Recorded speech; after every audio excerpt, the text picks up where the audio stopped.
How did you start as a naval architect? Was it your dream or was the life pushing that to you? Even if it's a short job, I cannot continue as an employee because when I come back, I wanted to direct a movie and no one will put money for me because I had no You experience. don't have with that kind of, Almost 10 days before my sign off, the last third fire happened. Actually. You won't believe I was the only one escaped from the engine room. My chief engineer, my third engineer, all died.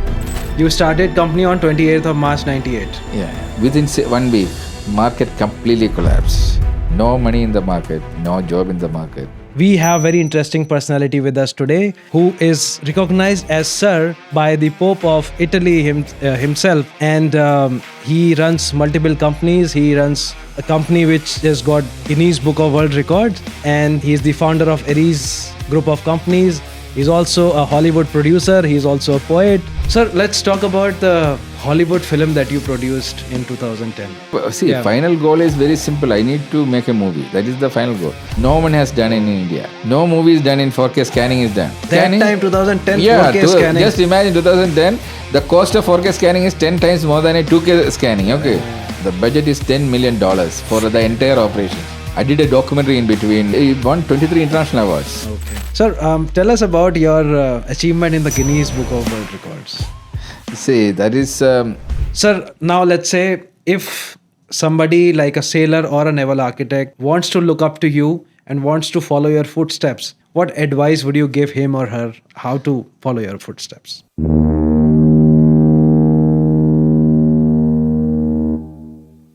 Welcome to Port podcast once again. This podcast is your gateway to the world of shipping, sailing, and the community of sailors. Also, we have very interesting personality today with us. I will talk more about him in a while, but let me just introduce myself. I'm Captain Rajat, a seasoned marine pilot. Each week I sit down with trade pioneers of maritime industry, the naval architects, the founders, the visionaries to talk about what is happening in the shipping world, their journey, how they made it so big. And again, we have very interesting personality with us today who is recognized as Sir by the Pope of Italy himself, and he runs multiple companies. He runs a company which has got Guinness Book of World Records, and he is the founder of Aries group of companies. He's also a Hollywood producer. He's also a poet, and I don't know what else to say because there are so many titles to his name. I welcome Mr. Sir Sohan Roy. Welcome to the podcast, sir. Thank you. So, sir, let's start with the beginning. You were a naval architect before you became the founder and entrepreneur and also the Hollywood director. So why don't you start your journey from the beginning? How did you start as a naval architect? Was it your dream or was the life pushing that to you? I was a victim of wrong career design. That's why I became a naval architect. And because of that wrong career design, I became successful like what I am today, actually. The story started long back after my brother became a naval architect. Because in India, naval architecture was started by Germans, actually. Because India was not having the technology, even if India was the first country in the world to build ships 5,000 years back, actually. Is it? Yeah, no one knows that, actually. India was the first ship to build. Country to build ship. Yeah, we had legacy of 5,000 years of shipbuilding, but unfortunately, it was not modern shipbuilding, old shipbuilding methods, because it's all based on the Vedic technology. Later, when the modern shipbuilding happened, India was far behind. So Germans came to India and they made collaboration with IIT and Cochin University. So altogether, every year, 14 naval architects were being produced. Which year are you talking about? Our batch was passing out in 1990. Right. So those days, 10 from IIT Kharagpur, 10 from IIT Chennai, and 20 from Cochin University. So for all my professors, they were all from Germany. They came to India, they learned English to teach us, and it was a 4.5 years course, actually. Mm-hmm. So my brother was in the first batch. He was 10 years senior to me. So he passed out and he went to Germany and he took doctorate in that one, and he came back. He joined our department as a professor. So that time, he pushed me. He said, "This is the best course you should join." I was quite good in maths. So those days, if you are good in maths, you should become an engineer. Engineer, yeah, correct. But my passion was totally into different thing. Always, I was dreaming about movies and some kind of artworks actually. But What were the movies back then that you were getting inspired by? actually, in my school days, I still remember those days. India's first 3D movie shooting was going on. That is My Dear Kuti Chetan. My Dear Chota Chetan. Chota Chetan I saw in the theater. Yeah, Right, so that shoot was going. Once I was going to the college, I saw the shooting is going on. That was the first day I skipped my classes actually. So in the morning, I was on the way I saw the shooting. I was standing there seeing all this 3D technology shooting everything. But during shooting, they were still using some 3D tech. Yeah. It was stereoscopic 3D. So 2 cameras they were using in the rig. They were using it. So it was quite interesting. Okay, I was keep on watching till the evening. Okay, until they have wind up the shoot. I was there and. How old were you that then? I was hardly 16 years, 17 years that time. So I was so fascinated. Okay, but before itself, when I was 10 years old itself, I used to direct dramas in my school actually. So for every year I do some kind of stage shows actually. So, unfortunately, those days there was no proper career design process. No proper mentors. My mentor was only my brother. Okay, so he knows only about naval architecture. So he pushed me, and I had no other option. I had to get into that slot.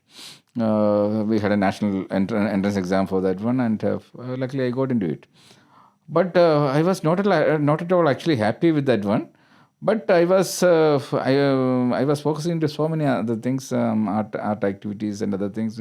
Extracurricular was more important for me than the curriculum actually. But end of the course, I decided no, it's too late. I need to go back to my dream.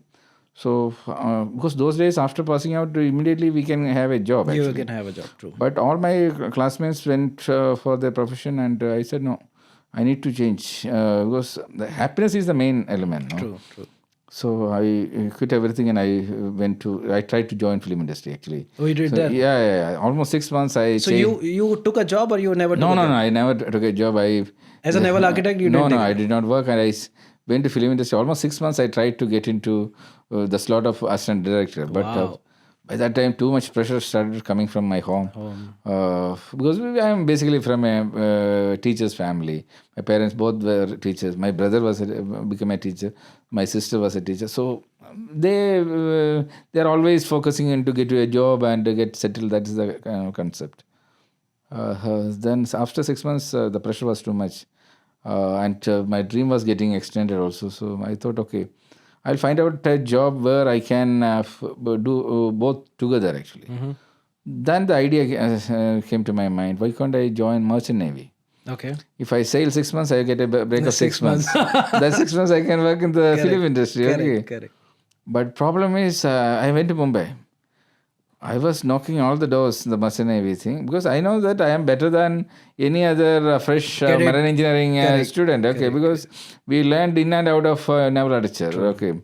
And 8 months, we had every year we had to go for shipyard training, 2 months training, rigorous training. Cochin? Different shipyards of India. Okay. Mazgaon? Yeah, Mazagandok I have done in Mazagandok, Cochin I have done in Kakinada. Different places we have done. Goa shipyard I have done. So that means what is required for a marine engineering basics, we have done everything. And we learned more than normal marine engineers. So I went and tried to convince all these shipping companies. They said, no, I'm not qualified for the job. Yeah, you need to have the certification for designing the ship, and our course is not approved by DG Shipping to join Merchant Navy. Okay. 3 months I tried. Ultimately, one of the, I should say, he was the real mentor actually. One Captain Caldra, he was running Oyster Marine actually. I still remember in front of VT station. I'm in the Mahindra Chambers. His office was there. So I was chasing him for almost 3 months. Ultimately, he got fed up actually because of my chasing. Okay. So he know that my dream is to this one. I need to. Oh, you told him the entire thing? Yeah, entire thing. That's why you want to sail. So he wanted to help me. So one day, he told me he's also a surveyor. He said, "Okay, can you go and do a survey for me?" And I went to do a survey of was one floating barge, a crane barge someone made, and they wanted to insure it for 8 crores those days actually. So he said, "These guys are asking to insure for 8 crores, and I don't know what is the exact price. Can you go and check it?" In fact, it is my first job. I never had any experience. You have to perform. See, I went to the place, okay, because it's the first assignment. I need to prove myself that I am good for the job, okay. True. I went there. It's almost a scrapyard actually, and I saw a brand new thing built there, fully painted, everything. I had no idea what is where to start. I don't know the price, nothing, no idea, okay. But I need to finish the job also. Then I saw one guy smoking there.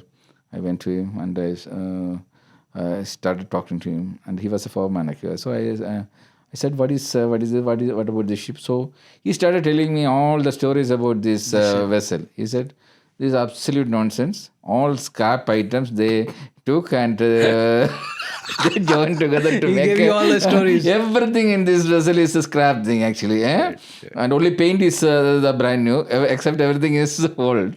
And from him I got almost all the information actually. Then my seniors are working in the Masagan Docks. Okay.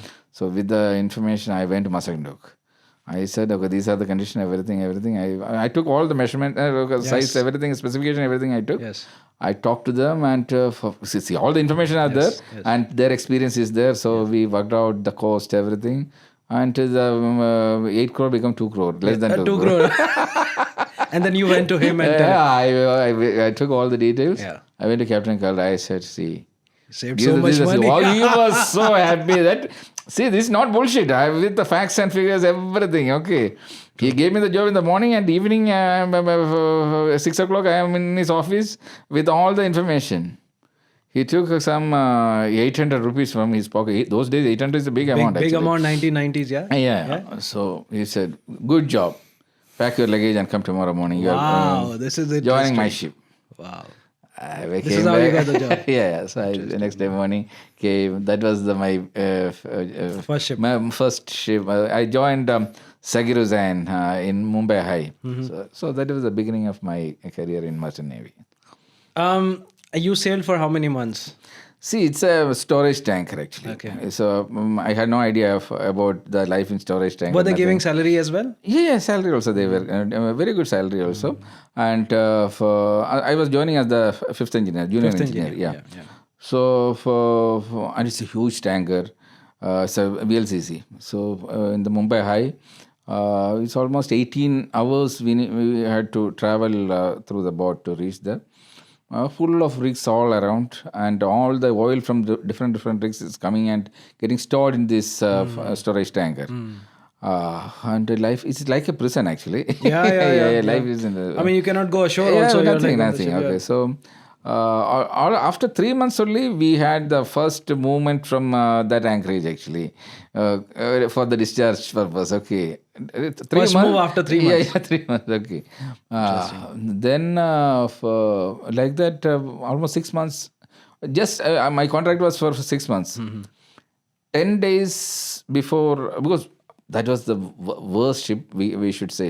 I should say, because after that What was the name of the ship? Zakir Hussain. Was it SCI ship? Yeah, SCI ship. I think it was SCI. Yeah. Okay. Because I have gone for the surveys of hundreds of ships after that. But I should say it was the worst managed ship. Because what happened is, those days the SCI started the ship management concept, and this Oyster was also one of the companies took over. So many companies took over many ships. But thing is, when it was the very beginning of ship management concept. So what happens is the marine engineers and the captains and other things who were not sailing for a long time, they are coming back and joining for this thing, and they will be there hardly for 2 months or something. Correct. They have absolutely no idea about the vessel, and the commitment is also very less. Somehow manage and leave. So the proper maintenance was not getting done, and every nook and corner there was a problem. But for me as a beginner, it was very good because every day there is You some learned work. so many things. Yeah, every day workshop people coming there, they are repairing it. Correct. So every day at least a couple of equipments are getting opened. So my seniors were saying, you are so lucky that we took almost 20 years to learn all these things, and you are learning everything in 6 months. True. You won't believe that 90% of the mariners never experience CO2 release. I had that experience also in between. There was we had 3 fires in the 6 months period. We will talk about that. Yeah. But one of the things is CO2 release also happened actually. So was it accidental or somebody had to do it because of the fire in the engine room?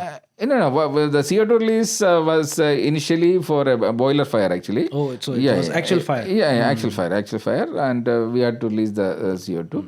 And engine room started flooding for almost 3 days because it was unmanned almost 3 days. Okay, so then we had to repair everything. That was another experience. That is after 3 months actually.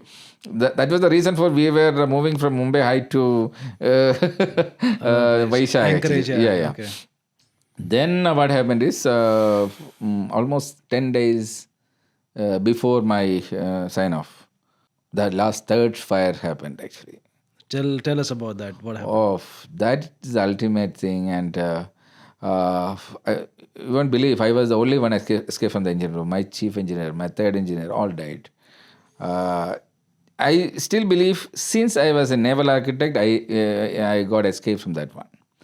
Because as a naval architect, I was well aware about the emergency escapes. Normally, no one bothered about the emergency escapes in And you're saying that people were so because when we design, we always think about the emergency escapes and other things. And naturally, I was aware about it. And as a junior engineer, I had to move around every day. Every 4 hours, I need to go and take the readings actually. So the fridge room was near the steering gear room, and there was an emergency escape near to that one. So every day when I go for taking the readings of the fridge room, I used to look at this emergency escape out of curiosity. Okay, so I know the exact location of this emergency escape.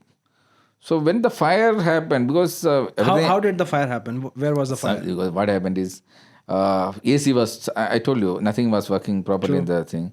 AC was not working properly. So people opened the portholes for getting the air. Yes. And this oil filled. All the fumes got into the rooms.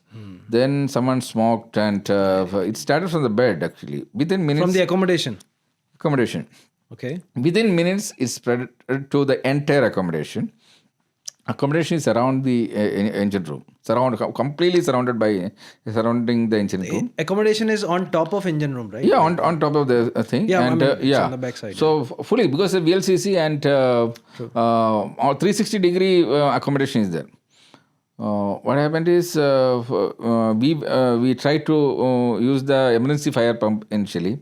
Pressure was not there. So we three, myself, third engineer and chief engineer, went down to start the main fire pump. Then I realized that the way the fire getting spread, we cannot escape through, because the funnel is the escape route. True. If you go through the funnel, we cannot, because accommodation around is burning. So hot, yeah, correct. So my chief engineer and third engineer, they tried to escape through the funnel. Okay, I know that I am not going to escape that route. I cannot follow them. So what I did was, to reach the steering gear room, this alleyway we need to cross, and alleyway is full of poisonous smoke. Okay. So in a single breath, you need to open the door, cross this alleyway, at least 20 steps you need to move, and turnings are there. Then climb the ladder, open it. This much process we need to do. Like in a single in a single breath we need to do it actually. Shit. I had no other option. I know that this is the only way I can escape.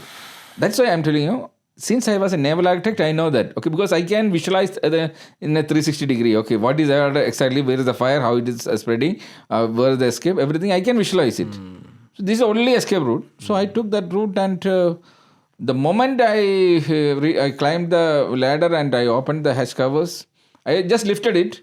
I lost my breath because almost 1 minute it took, no? So I lifted it. I took a breath, and this smoke went inside. Yeah, for sure. I was unconscious, but someone on the deck, He saw you. they pulled me up, and they put water and other things. And after some time, I became conscious. Then again, the captain wanted to go to the engine room and save these people. Okay, the only way is at one corner there was no fire. We need to climb through that corner, go to the top and reach the funnel, escape and go down. That is the only way. Correct. But thing is, I know that captain is not going to reach there because only some portion is there. Only a person who knows in and out can reach go, yeah, the funnel Also, there will be a escape. lot of smoke you cannot see. Yeah, also, yeah. you know? That's why through the smoke you need to go. So you need to wear the breathing apparatus because the normal way you cannot go there. No way. So you need to wear the breathing apparatus. Where there is no fire, you need to take that route. You need to get into it. Then captain was trying. I know that captain is not going to come back. So I was very young, no? Yeah, you were like cadet. So Yeah, correct. I said I will go. You said that? Yeah, because I said I will go. Okay. Then everyone told me don't go because one of my oilman who was from my village, actually near to my village, he said don't go, you will not, it's such a huge fire. I said let us see, because I know that these two guys They were already my seniors, trapped. they are there. True. I know the route also. Okay. True. And breathing apparatus is there. I can manage the smoke. And the route I know it.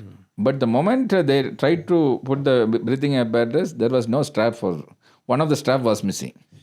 So I cannot use it. Yeah. So no other breathing apparatus was available there. Everything inside the engine room. So that idea was scrapped. Then this chief engineer and third engineer tried to escape to the funnel, and their body was identified later near the escape. Actually, they could not reach up to that. They collapsed. But what happened is I became the prime witness. Actually, I was the last person who Came out from engine room. came out from there. Yeah. And captain made a statement that he tried to save these people, and he tried to send the junior engineer to the thing. I was the last one tried to go there. True. So after the fire, I had to face all these inquiries. DG shipping inquiry, insurance inquiry, this company inquiry, class inquiry. Lot of inquiries, almost 3 days, day and night inquiry was there in Mumbai actually after the fire when I reached Mumbai. After 3 days only I reached Mumbai. And by that time the news spread like anything that the ship got fire and all the engineers died, died and everything. The newspaper, even local newspapers it came. My family came to know about it and they were waiting for my body because there was no news from me. There was no communication, nothing. Yeah, no? that time. Because I was taken from the ship to another rig. After 3 days only, I reached Mumbai. Then after reaching Mumbai, I called them. Then they were so happy because they thought I am lost in the fire. Okay. Sad. So after this inquiry, I came back. It was my second life.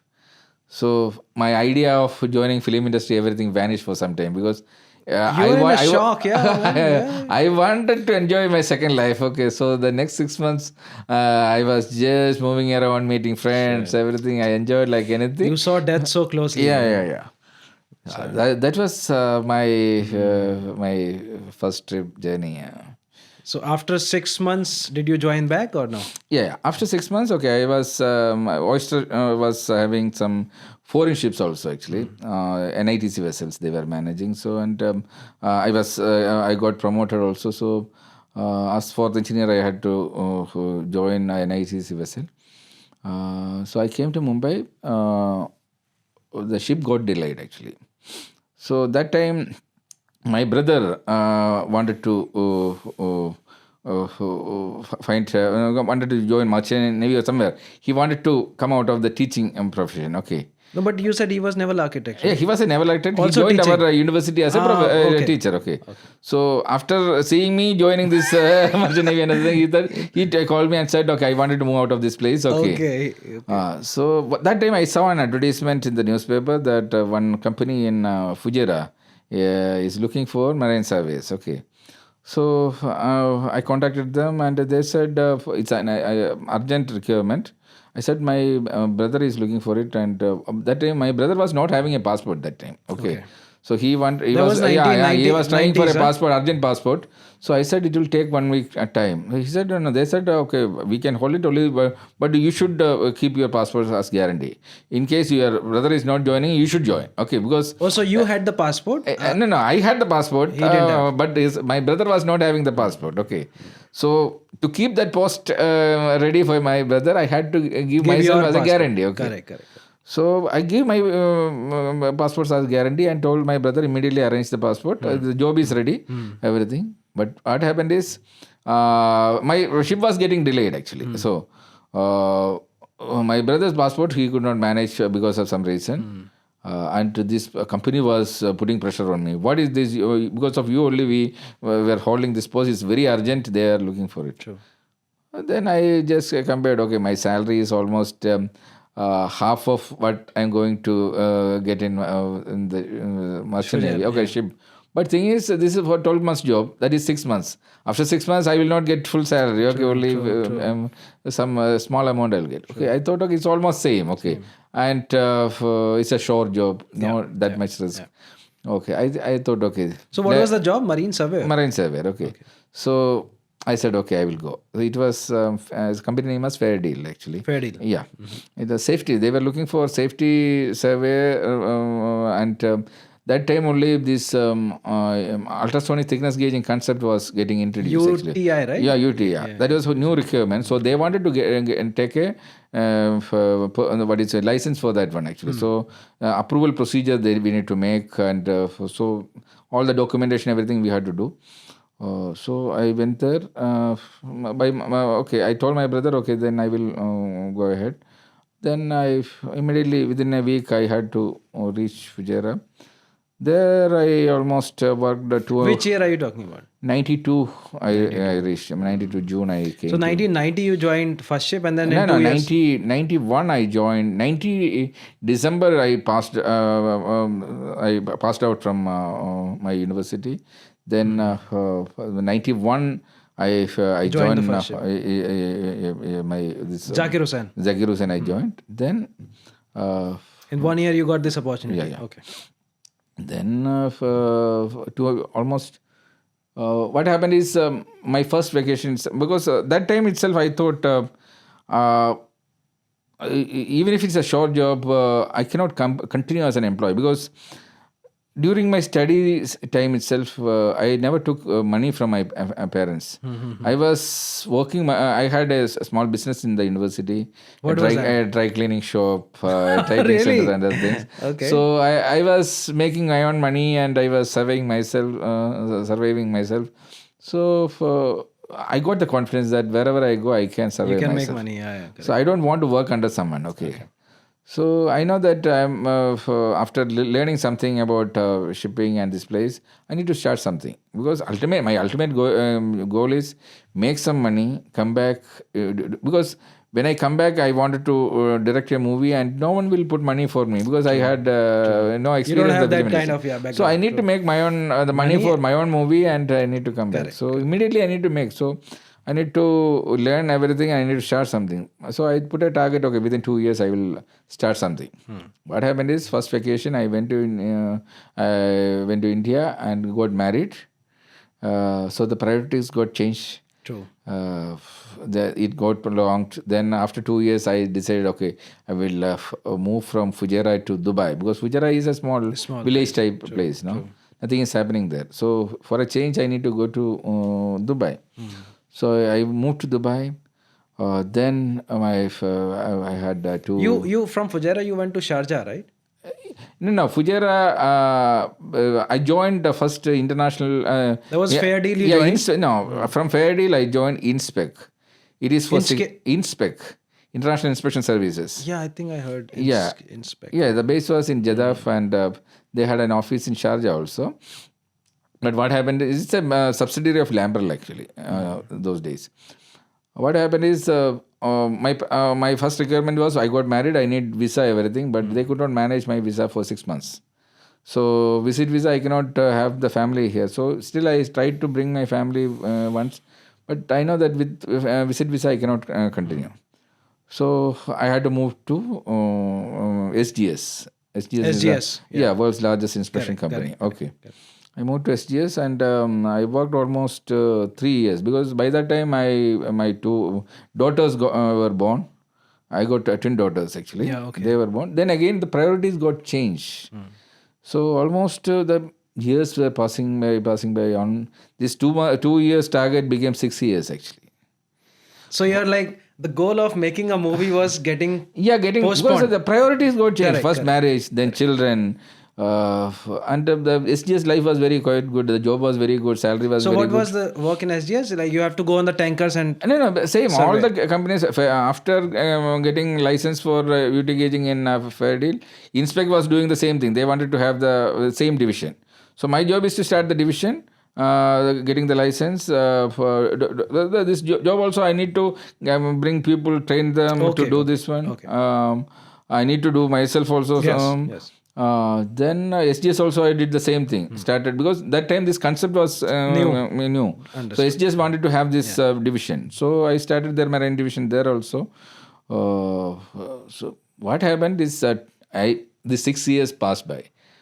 Because when I came to Dubai, I still remember the first time I landed here. In my pocket 50 dirhams was there in my pocket. From When Fujairah you came? No. When I landed in Dubai first time, for the Fujairah job, I landed in Dubai airport actually. Okay, Yeah, then by road only I went. 50 dirhams. 50 dirhams I was having in the pocket. After 6 years, every year I used to go for a world tour somewhere. Some international tour I go. That year I went to Singapore, Malaysia with my family. I came back. I checked my pocket. Again, the 50 dirham is there.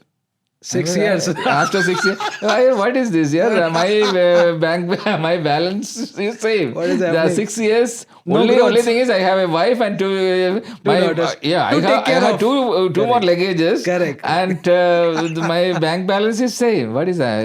I say this is too much. I need to put a full stop. Okay, and I have two daughters also. I need to start saving money. So I went to Ajman Beach. I took a taxi. I went to Ajman Beach Hotel. Order for a drink and 10 dirham for the taxi. You were alone? Yeah, alone. 10 dirham for the taxi, 10 dirham for my first drink. Okay. Yeah. I took a tissue paper from there. I decided, okay, I need to start something. Okay, because I know how to start it because I started the same You have thing done in this. three companies. Okay, so I made the budget, how much money I need. And market is very good.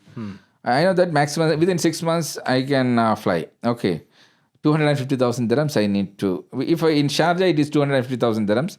If I am doing the same thing in Dubai, it will cost me around 400,000 dirhams. 400,000. So minimum budget. I know that wherever it is, whether it doesn't make any difference, Sharjah or Dubai. Okay, Sharjah is enough. Minimum budget. 250,000 dirhams in Sharjah, 6 months. The You project planned. is designed. Okay. Yeah, okay. So what was the project? Starting a company, okay. Of SGS, surveying only. Survey plus, okay, I'm a naval architect, so I can do, because in SGS itself, when I was working, I had to do only the survey jobs. So I used to take consultancy job for design works and other things. Okay. My friends were there. I was associating with them. I was using their software to get it done. And so I know, because it was not a conflict of interest with the SGS. It's something SGS was not doing. So I know that if I start the company, I can do this UT gauging and the design also I can do. Even if I don't have softwares, my friends will help it. Okay, I can manage it. So within 6 months, I can have all this software in place, everything in place. So thing is, I planned everything. Then the second drink order was given. Then the fundraising. Yeah, fundraising. Yeah, correct. So I started calling my bank. Because I never took a loan until then. And SGS was listed company. With my salary, I can have a loan. I called them how much loan. So they offered me almost 50% of almost 150,000 or something. They offered. Then I called my brother. He was by that time, my brother went to Malaysia. Actually, my vacation, I went to Malaysia because to see my brother. Actually. To see your brother. Okay. So my brother offered me around 20,000 dirhams. I called my friends. They all, some offered me credit cards actually. They said, okay, use my credit card. One credit card, 5,000 dirhams you can take. But the interest is very high. and refill it and give it. You won't believe. And then I called a few banks. They used to call me for credit cards. I said, I need credit card now. Okay. And they'll be like, wow. Yeah. So you won't believe. In the next 1 hour, I raised the fund. Wow. Then I took paid 10 And you were dirhams. still sitting there. Yeah, I paid 10 dirhams back to my home. 40 dirhams finished, balance 10 dirham in my book. That was the very... Which year? 98? 97 December. This thing happened in 97 December. Now, within 3 months, next day I went to my company. I said I'll be leaving. 3 months I'll be leaving, but I will find out my reliever. Yeah. I'll train everything. And I took a decision. I will not take a single client from my company. Okay. I know that my shipping is the world is so open, and I can find out a number of other clients. So I brought my reliever. I trained everything, and after 3 months, my birthday is March 28. So the first day, my operation in my company, and that means my birthday and my company's birthday almost the same. March 28, 98, March 28, I started. Okay. But the sad thing is... So was Aries because of your birthday? Because you're Aries, right? Aries, my wife is a blind believer of astrology, actually. So... she suggested the name. Yeah, we need to respect it, because after marriage you are not relevant.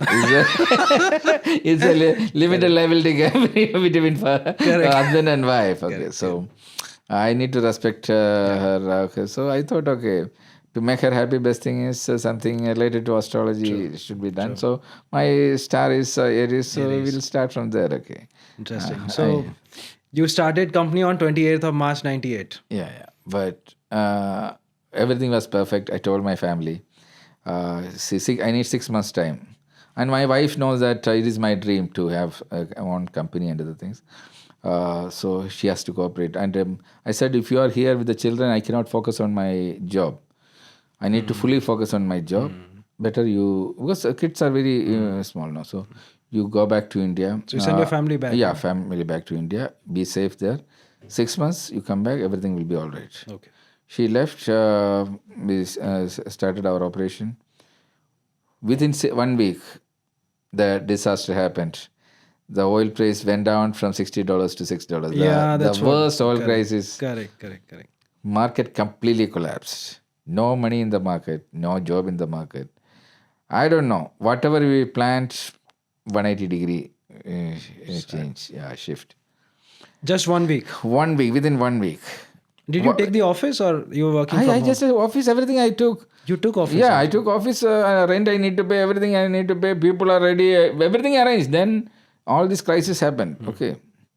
Oh, that was the real struggle. And I was the only driver, I only accountant, only everything, because whoever I got, the limited visas we are getting, those are they are used for the survey jobs and other things. And the rest everything I need to do. I am the marketing person, I am the admin person, I am the everything I need to do myself. Okay. And I am the only one with a license in the office. So I need to work as the driver also. And my car became the staff car also. And my accommodation became staff accommodation. I am staying in one room and other rooms staff are staying. And we are cutting down the cost like anything, because we need to survive, no? True. 1 month, 2 months, 3 months, time is passing, and after 6 months, no chance of, because the market is crashed like anything. My wife said, no, I need to come back. I said, this is a situation, I cannot take another apartment, I don't have cash. Okay. Limited battery is there, I need to use it to run the thing. Okay. Correct. Cash flow is not there. No company, okay, we are getting some job, but cash is not coming. Correct. Oh, then wife said, no, it is too much. 6 months is too much. And I was missing my children also. Of course. So I said, okay, situation is, if you come in our own home, in one room we need to leave, because the other rooms are given for the staff. She said, okay. So she came back. We were in our own home. We were staying in one room actually. And wife will cook and everyone will have food together in the evening. Then you were staying in Sharjah? In Sharjah, yeah. Then my wife started, because she was a classical dancer actually. So she started. I know that she knows that she has to Survive. make something by Yeah. herself. Okay, Yeah. so she started taking dance classes. So she had some 8 students or something. So she was making some 800 dirhams. That That time it was yeah, good. 800 is enough Yeah. to run the family. Correct. Actually. So she was taking care of the family.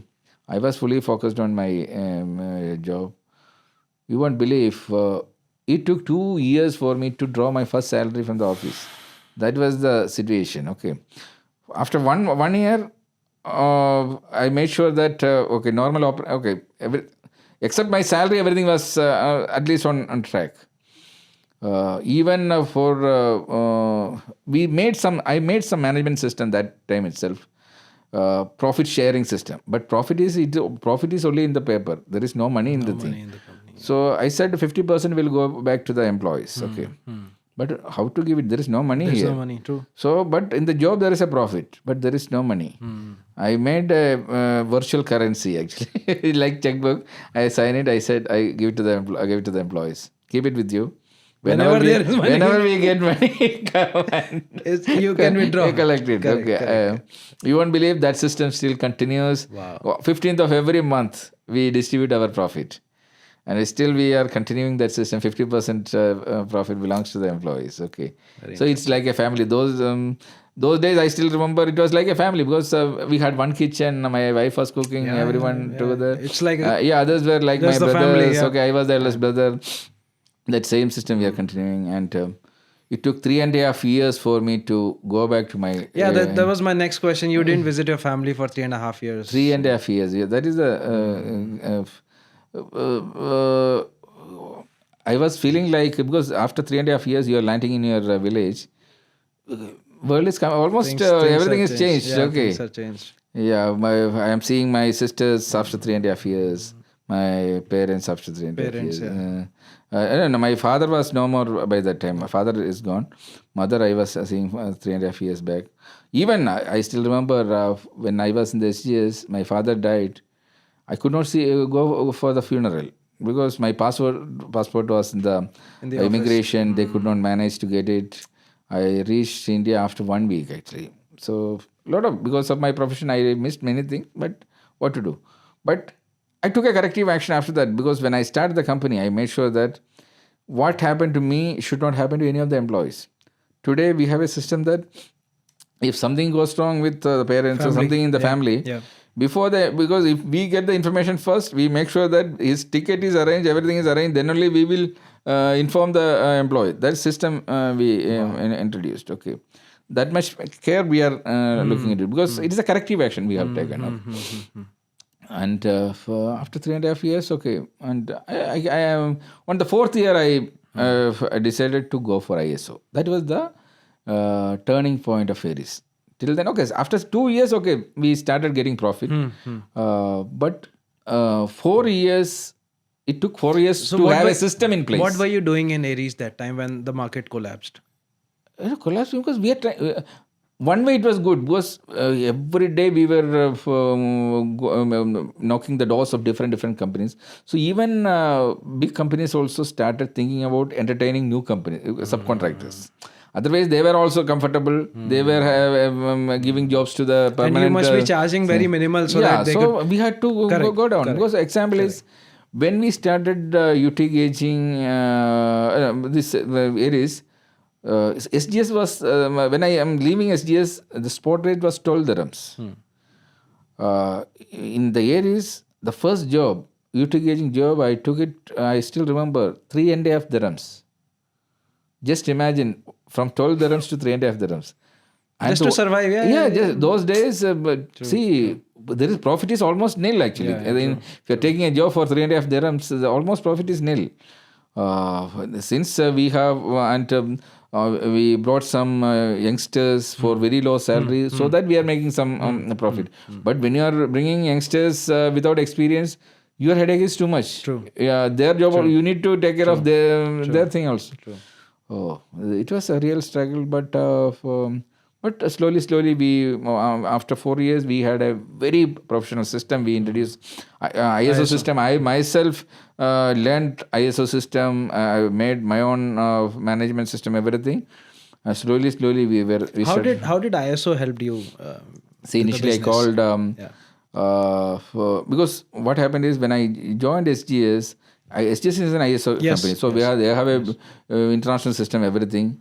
So I did not get a chance to learn what is ISO.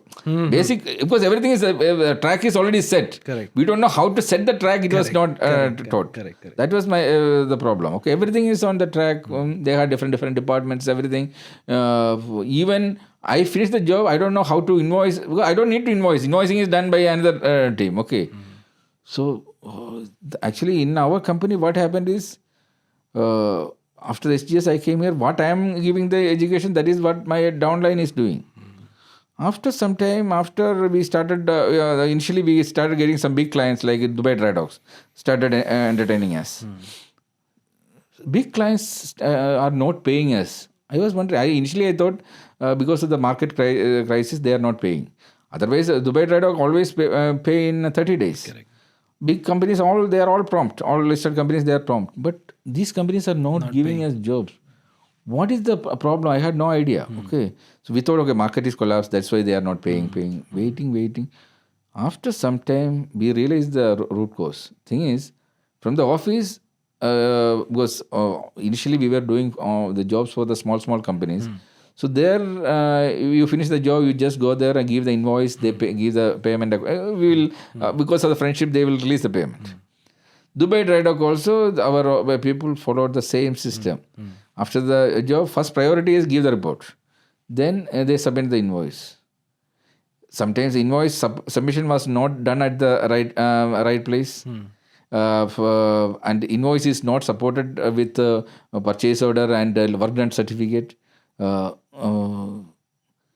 End of the day, invoicing department is not getting the proper invoice with supporting document on time.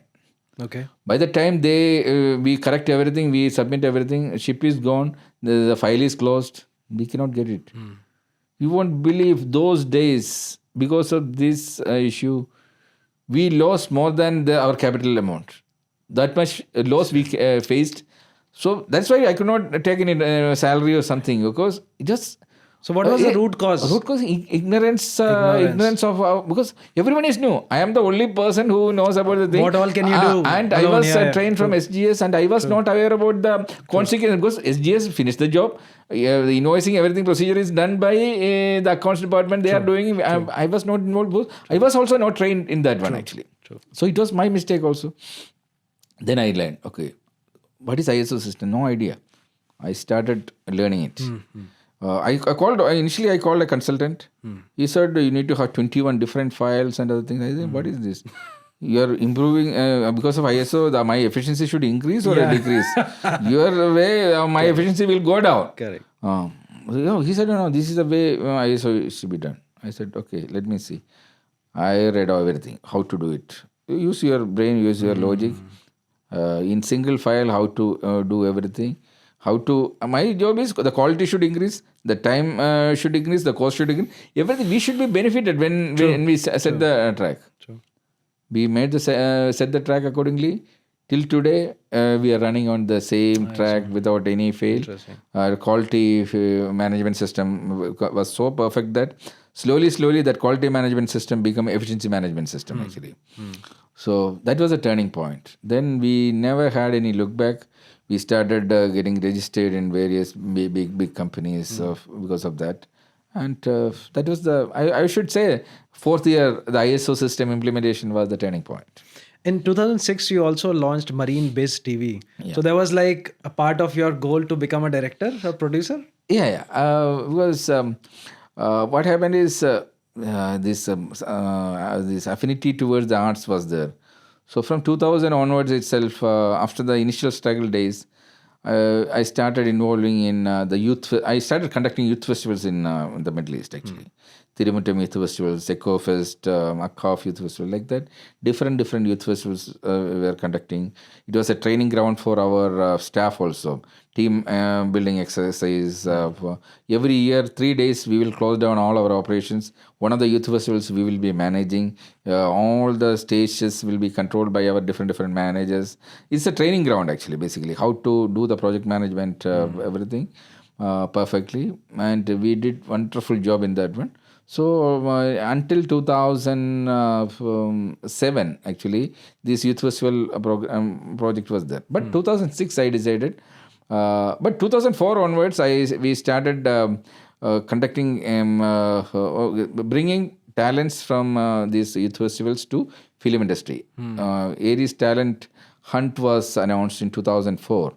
That is like you take a video camera, write a song, compose the music, and shoot it in your campus. A music album you need to shoot. Okay. 22 categories of professionals we need to identify through that process, like best choreographer, best actors, best singers, best even the local media, how you promote it for the PRO identification. Then budgeting, we will look into it to see the production controllers and other things. You won't believe, first our competition, 74 colleges participated actually. Almost all the new generation filmmakers in Malayalam film industry. Today, Malayalam film industry is ahead of all other industry. True. The new generation filmmakers all actually got identified through that one, like Nivin Poli, Alphonse Putran. All these young talents were identified through this talent hunt. Then almost most of the famous cinematographers from Kerala, they were all studying in engineering colleges or medical colleges. They all changed their profession. They got into it, and because this competition gave them confidence actually to explore. True. Because I was trying to become the mentor for them actually, because I missed something. Yeah. So I thought, okay, next generation should not face it. True. So I was just guiding them. Then 2006, I know that okay, it is getting late. It is time to step into the films. Okay, but I cannot straight away going into the films. So I thought, okay, initially I took a diploma actually in film direction from Hollywood Film Institute. I saw that. Yeah. So also, I had to do a project on that one. So see, within 6 months I had to do a project. So my project was, I thought I will start a TV channel for the shipping industry. Okay. It was the first TV channel. Okay. So it's basically content creation. And that content should be given for all the mariners free of charge. That was the concept. Okay. So, and it should be through the satellite. Initially, we thought of course, those days, broadband streaming was not there. Only satellite we need to depend. So, C-band and KU band we were using. We started, okay. So, I called the experts from the television industry. I said, I need to start a TV channel. How long it will take? They said 3 years it will take to launch this concept. I said, no, I have 6 months time. Correct. Find out the technology. So we then started searching how to do it. Then we identified how to make the content at short period, and how to uplinking it, how to use hotlines to transfer the data. Luckily, everything fell online, and exactly on the 6th month we uploaded. 2007 May 7th. We launched Marine BizTV through the satellite. But before 3 months we started streaming through the web version was launched. Even January 1st itself, the website was launched. So everything was perfectly planned and done. And so, today we have almost 20,000 hours of technical content, absolutely free content. And so you have a YouTube channel where people can go, Marine BizTV? Yeah, because after that the satellite channels we were running for almost for more than 6 years. Satellite was used. Then by that time IPTV was quite common now, because satellite got its own limitations. Okay, again you need to downlinking you need to do, you need to have the license, so many complications. But if you stream it through IPTV, everywhere you can, even in China you can get it actually. True. So IPTV, and so we started broadband streaming 6 months before CNN started actually, because it's all run by a group of engineers. So we were chasing the technology. Where is the first technology coming? We use it. So that is the. So you started International Maritime. Yeah, basically the concept is. My vision was to create a maritime body where all the existing maritime organization can join hands. But if you tell this organization, no one will come and join. Even IMO is not organizing all these existing organizations together. Correct. So I made this Marine BizTV and I contacted all these maritime bodies. Okay, I said, Marine BizTV is now onwards not only ours, it's yours. Let us join, you please join International Maritime Club. We formed a club. You are also a member. We will have 365 members in that one, maximum, at a time. So that every day one organization can make use of the channel actually. Oh, interesting. So this is your channel, okay? Interesting. So like that, I made a declaration. I contacted all these major organizations. You won't believe, within 1 year, 200 organizations joined hand in IMC. Wow. Okay. That way, we can probably say that there is the largest maritime organization. Yeah, for sure. Okay. For sure. So what content were they producing? I don't know. Those days, we started with all the conferences we started covering.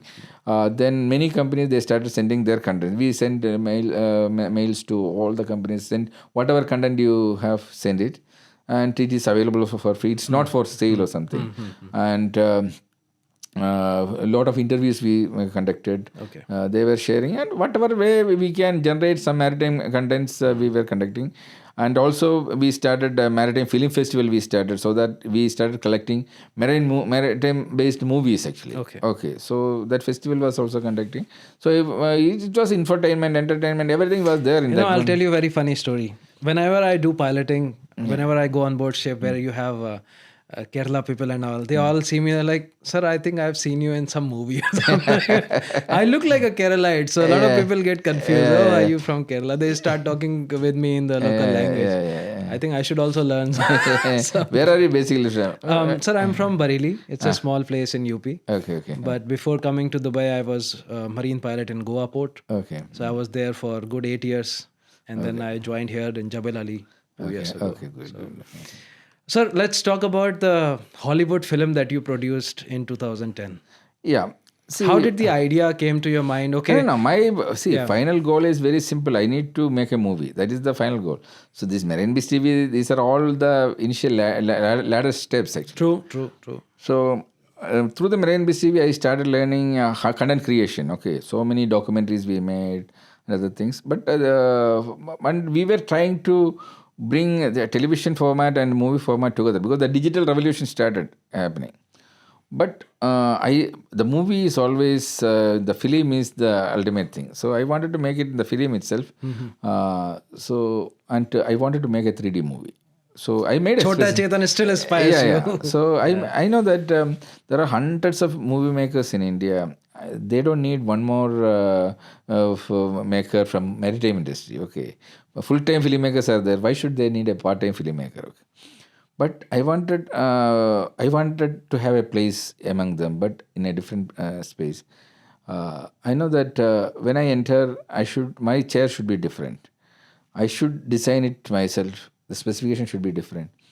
So I made a specification which has no match with what is happening in Indian film industry. Okay. Because Indian film industry is a 100-year-old film industry. I did not take anything from that industry. I made a specification so that it is totally out of the box. Where to start? I was searching it. Then I realized that the ultimate filmmaker of India is Satyajit Ray. He had a failed dream. In 1963, he dreamed of having a Hollywood movie made from India. So he worked for that project almost 12 years with Columbia Pictures, and he made the story. The movie name was Alien. The story is like the alien is landing in Assam. So that was, and he made the story about everything. But after 12 years, he had to scrap the project. It did not work out. It was the biggest failure in his life, in his biography. Why was that? It did not, because it's a Hollywood venture. So Columbia Pictures, the funding is coming from Columbia Pictures. The budgeting issues was there. They were interfering with the storyboard and everything. So a lot of issues, getting delayed. And after 12 years, he scrapped the project. But that became a movie through Spielberg. That is E.T. What was the name of the movie? E.T. Extraterrestrial. That movie is actually initially planned by. So the scripting was from Satyendra. Satyendra is that storyboard is same. That picture, E.T.'s picture, actually initially was drawn by Satyendra actually. So I decided where Satyendra failed or what was his dream, fulfill his dream. That is the tagline. Okay, fulfill the dreams of Satyendra. So his dream was to have a Hollywood movie, Oscar stamp, everything. Because in 100 years, India never had an Oscar stamp. True. We were sending a movie every year in the foreign language category. It has nothing to do with Oscars. Okay, just a reservation category. None of the technician or makers have a role in getting an award. Okay, only a foreign language you will get. Maybe you will get an award. We never got it. So fulfill. So make a movie exact format, Hollywood format. No one knows in India what is Hollywood format. The movie should go to the Oscars. We should have even Chota Chetan, all the this 3D technology they brought in from abroad, foreigners were there. For sure. 100% Indians should work in this project. Indian made theme, but it should be Hollywood Oscar. Hollywood. It should be distributed by the Hollywood studios actually. So we almost 90, because the movie is all about number 9. So I made 99 targets for this project. Okay, different unique projects, which Indian movie industry never took it. First 2D, 3D conversion.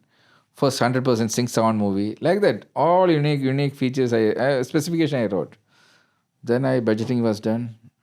And because the movie should be watched from 9 different angles, and one of the angles should be, because I'm a mariner, from the mariner's angle. Whoever watched this movie from the maritime community should feel like it's a mariner's movie. It's our movie. That feel should be there. So to get that feel, we should showcase the largest ship ever shown in any movies. So even Hollywood movies never had a shoot on board a VLCC. So I decided the movie should be shot on a VLCC. Wow, that's interesting. Okay. Interesting. So I wanted to showcase my experience, like the fire experiences and things. Okay. So everything was planned. The 3D technology, I identified the cameraman, everything. Then initially we planned for the stereoscopic shoot. What is that? Stereoscopic, 2 cameras we are using for the 3D.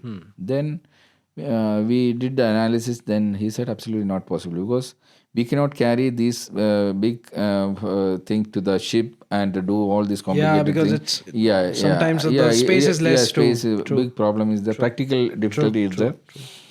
So what is the solution? Then the technology revolution was just happening. Digital revolution was happening. We decided shot it in 2D, scan it in 4K. 2D 3D conversion we do. No one has done in India. No movie is done in 4K scanning is done. Because 4K scanning... That time, 2010, 4K scanning. Just imagine 2010, the cost of 4K scanning is 10 times more than a 2K scanning. Okay. We made everything. The budget is $10 million for the entire operations. Who is going to fund it? No one is going to fund it.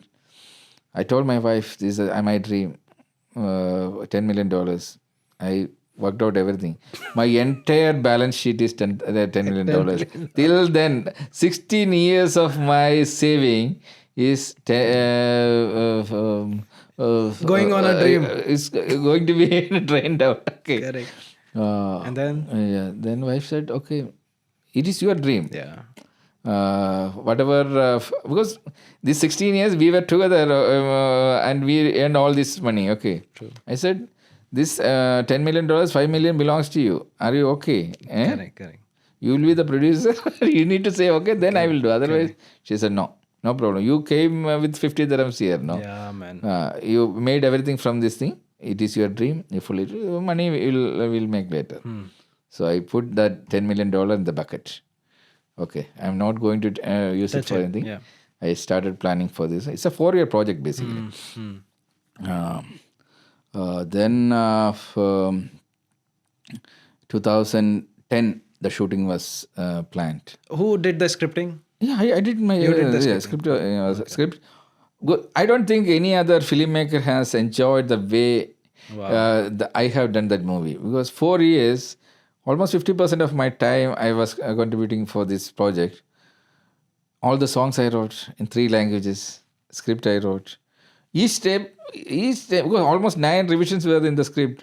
Each revision, when you do, the feel you get is different. Each song getting written and getting composed is a different feel. Which all languages you wrote the song? Malayalam, English, and Hindi. Wow. Yeah. Sorry. Yeah. Then, see, I'm the producer. The fun creation is okay. I forget it's my heart. That's a different feel. Yeah. I'm not spoiling the money of someone else. It's my own feel.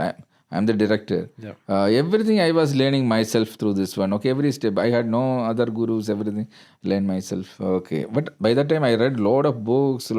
I was giving my home for shoot to understand how the shooting is going. Yeah, I was coming to that. Yeah. How did you learn shooting? Yeah. So. Lot of groundwork I did, and this Marine BizTV gave me a lot of confidence. I did a documentary in between. I called it because I was looking for a subject, what to be the subject for the movie. So then I realized world's largest man-made disaster is not Hiroshima Nagasaki nuclear thing. It is the 1975 Bankiao Dam disaster. It's 250,000 people were killed in that dam disaster. It's a man-made disaster, basically. So in my village, there is a dam which can kill 2.5 million people, which is 10 times more powerful than this particular incident. It is possible, and leak already started. It's a 100-year-old dam. So that is the best subject. So I made a documentary first about this incident. It went to 23. It won 23 international awards. Okay. It became so worldwide. It became so popular. So I decided, okay, based on this, I will make the feature film. So everything was done. 2010 shoot was finished. But the main problem is I wanted to make it in the 3D. So this 2D 3D conversion process, because it was in 2D in the films we shot it, then we scanned it. This 2D 3D conversion, it took 1.5 years because it's the first movie. And 2011 and November end, it is getting released. Oh, by that time, because the climax sequence, few visuals leaked out. Leaked out means the media started telecasting it, because we just give it to the media, but they made the news, and the news became viral. This dam issue in Kerala burned. Mullaperiyar issue. The dam name is Mullaperiyar. Thousands and thousands of people started marching towards Mullaperiyar. Oh my God, it's become the revolution. Yeah, because in the climax we are showing the dam disaster, and Cochin city is underwater and other things. So the villagers thought this may happen. In Tamil Nadu it became a big political issue. Indian parliament was stopped. Oh my God. Kerala Tamil Nadu border was closed for 1 month. No trade, nothing. So many shops of Kerala in Tamil Nadu got vandalized. Same thing happened in Kerala also. It's like a warlike situation. All the media is there, and the movie is just going to release. By that time itself, it became a big issue. Before the release itself, so Tamil Nadu wanted to ban the movie. Yeah. So they stopped the parliament, and movie is already censoring is over. So Supreme Court said no, we cannot. Once the censoring is done, we cannot go for ban it. Then unofficially they decided to ban it. And Tamil Nadu state banned it actually first. Without permission of the Supreme Court, Tamil Nadu High Court banned in Tamil Nadu. Then unofficially they used all the film toll bodies and other things to declare unofficial ban for the movie. True. Not even a single poster was allowed to paste anywhere. Association did not permit. We personally, none of the theaters were allowed to show it. Then we personally went and met a few theatre owners. They agreed for that one. For almost 55 theatres initially we got. It got released. The people started. It was household shows. Then all the theatres got warning. Remove the movies. And From pay the government whatever collection you got, pay as the fine. Pay to government. Not the government, associations actually. So the movie was massacred. You won't believe. Such a great movie, which went to 130 film festivals, which became the India's first, not only India, actually it was a Indo-UAE project basically, because the production was initially registered in Ras Al Khaimah actually. That way, we should say that Middle East first Hollywood venture also. Okay. True. That such a great movie, 5 Oscar shortlisting in 3 categories.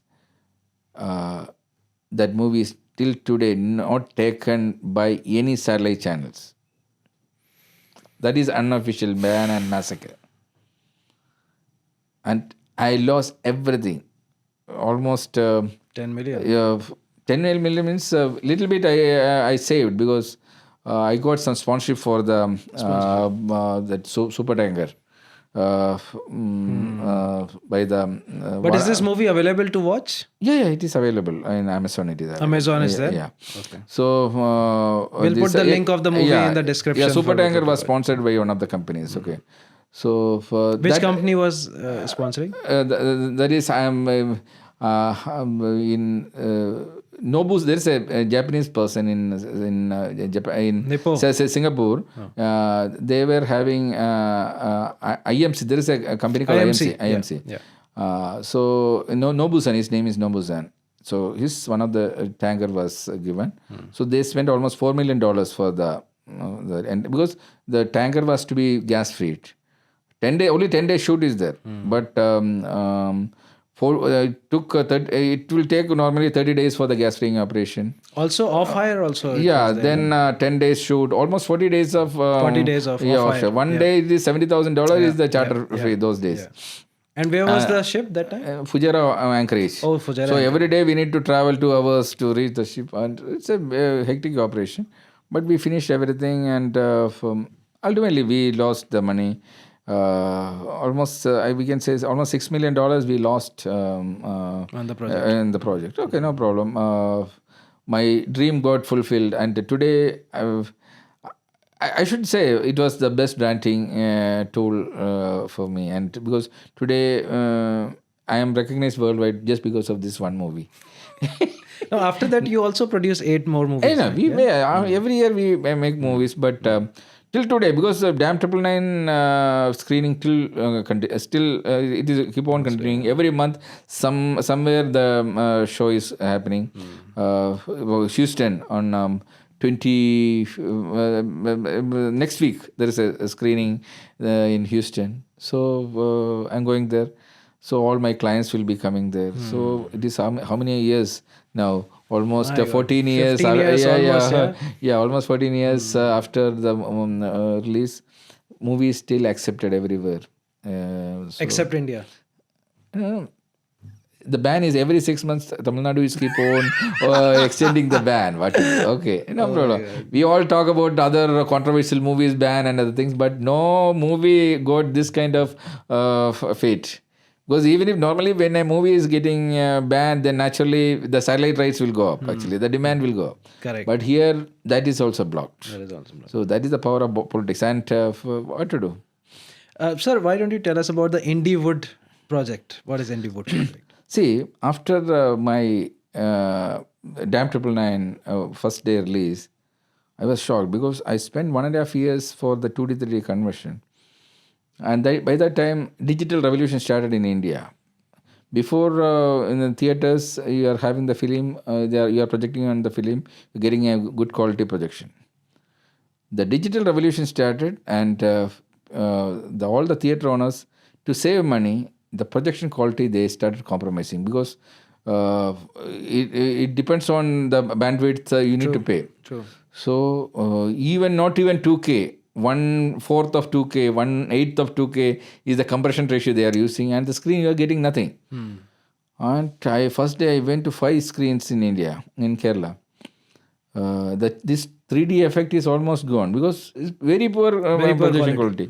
The glasses they are using is very low standard. Theaters are in very bad shape. People are not going to the theaters. One by one theaters are getting closed. Industry is dying. Then I realized that what is this? My lifetime saving, my 4 years of effort, everything is getting vain. Look, it's such a beautiful product which I saw in the studio. I cannot deliver to the people. First day itself, the 3D content was removed. Just imagine, my dream is I just removed from the theaters But in Hong Kong and Singapore, I could see it in a good theater. But from India, I know that no one in India is going to watch it in 3D properly.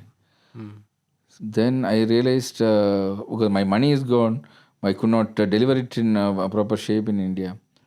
Then I started, okay, before making the next movie, India should change. Indian theater industry should change. Otherwise, no use.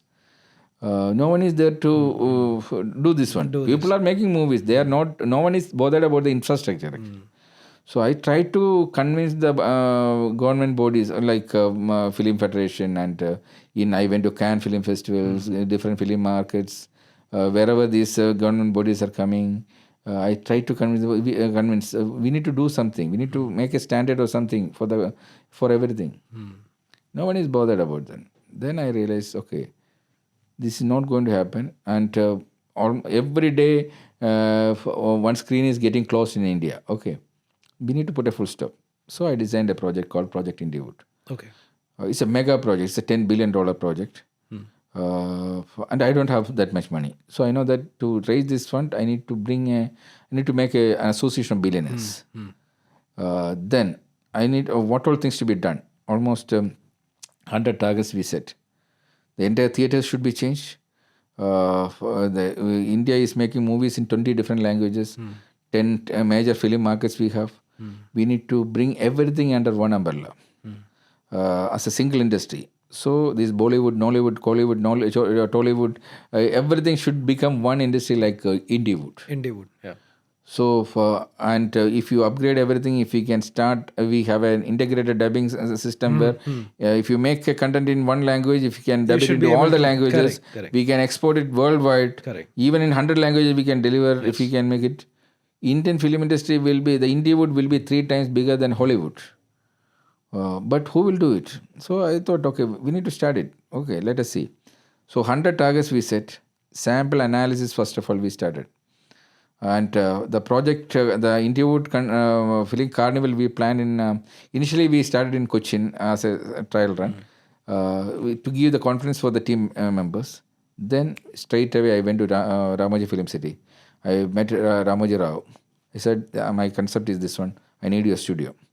Because your studio is bigger than Universal Studio.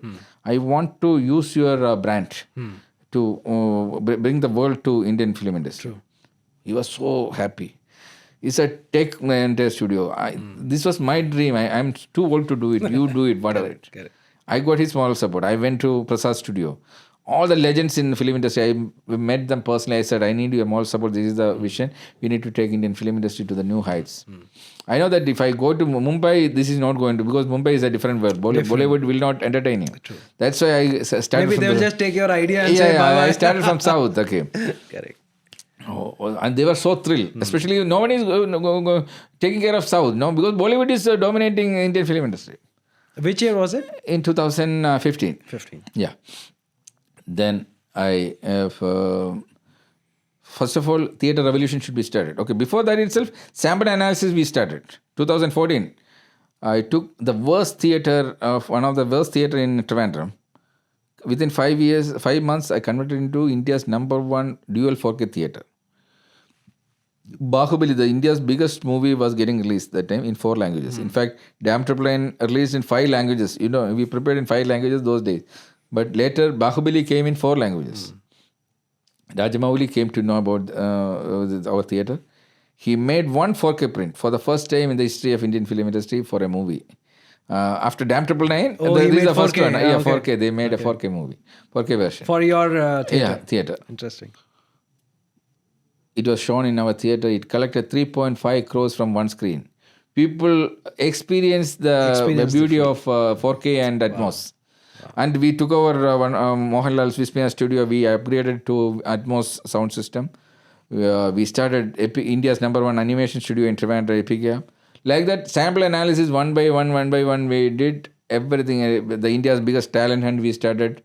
In all the states we started. Then we announced Film Carnival at Ramoji Film City. We informed all the world film industry.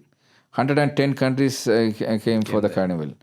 All the filmmakers from different countries, all the association, different, everything came. 43 events happening, 20 events, 43 venues, 3 days, non-stop program. You won't believe, I don't think anyone can organize such a huge event. Other than our team members, we had 250 volunteers from different film schools as volunteers. Such a huge thing happened in Ramoji Film City. Again, second year also we conducted there in Ramoji Film City. By that time, it became too big. Because 20 events means, parallelly 20 events means Billionaires Club is having Billionaires events one time. Investors meets happening. Film market is happening. Film festival is happening. Talent hunt is happening. It's beyond our imagination. Then because the facility of Ramoji Film City is over. Then we went to the city. We split it into different places. Then we continued till 2019 until the COVID. COVID came.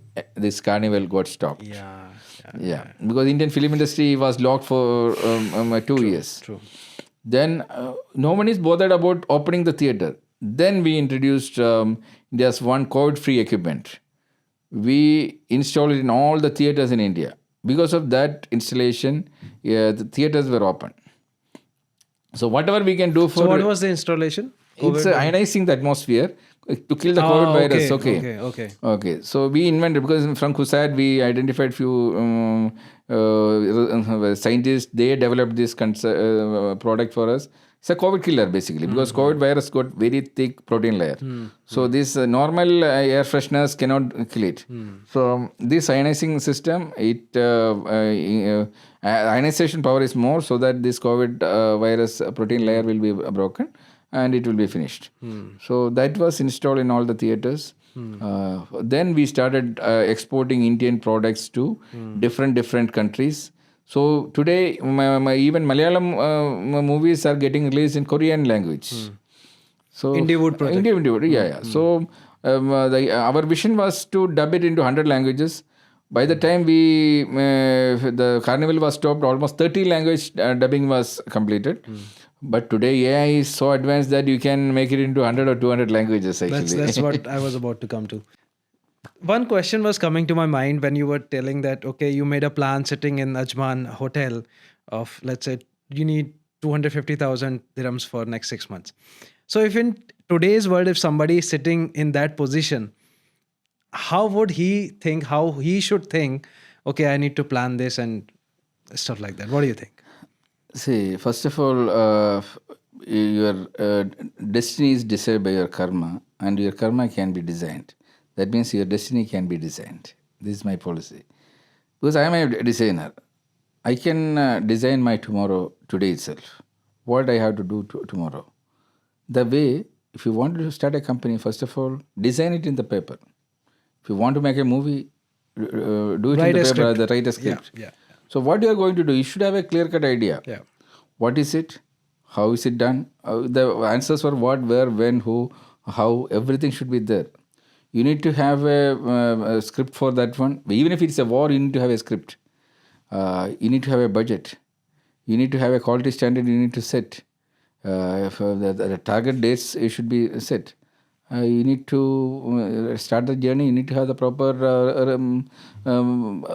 reviews in between. Okay, the continual improvement we need to ensure. That's all. You will reach there, because if you have a proper planning and everything, 90%, normally people with the planning, whatever you plan for tomorrow, 90% will be happening. If you are super perfect, more than 100 will happen. But only the planning is important. Yeah, sometimes accident will happen. Like oil price went down from $60 to $6. It's accidental actually. So unless, otherwise, whatever you just note down, because this is what I am doing every day. I call it as a corporate meditation actually. Corporate meditation. Corporate meditation. Because already I have a 5-year plan, annual plan, monthly plan, everything is there. But on top of that one, I know that tomorrow what I have to do as per my 5-year plan, other thing, my routine jobs are there. On top of that one, I'll write down 1, 2, 3, 4, 5, 6, 25 jobs, what I need to do for the day. If I plan it, 100% sure, before sleep, I will finish it and I sleep.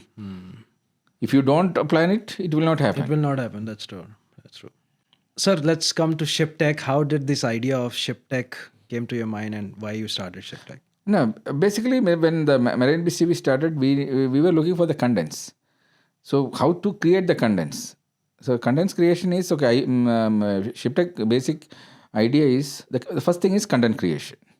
When you are conducting 2-day event, you are getting almost 15 hours of content you will be getting.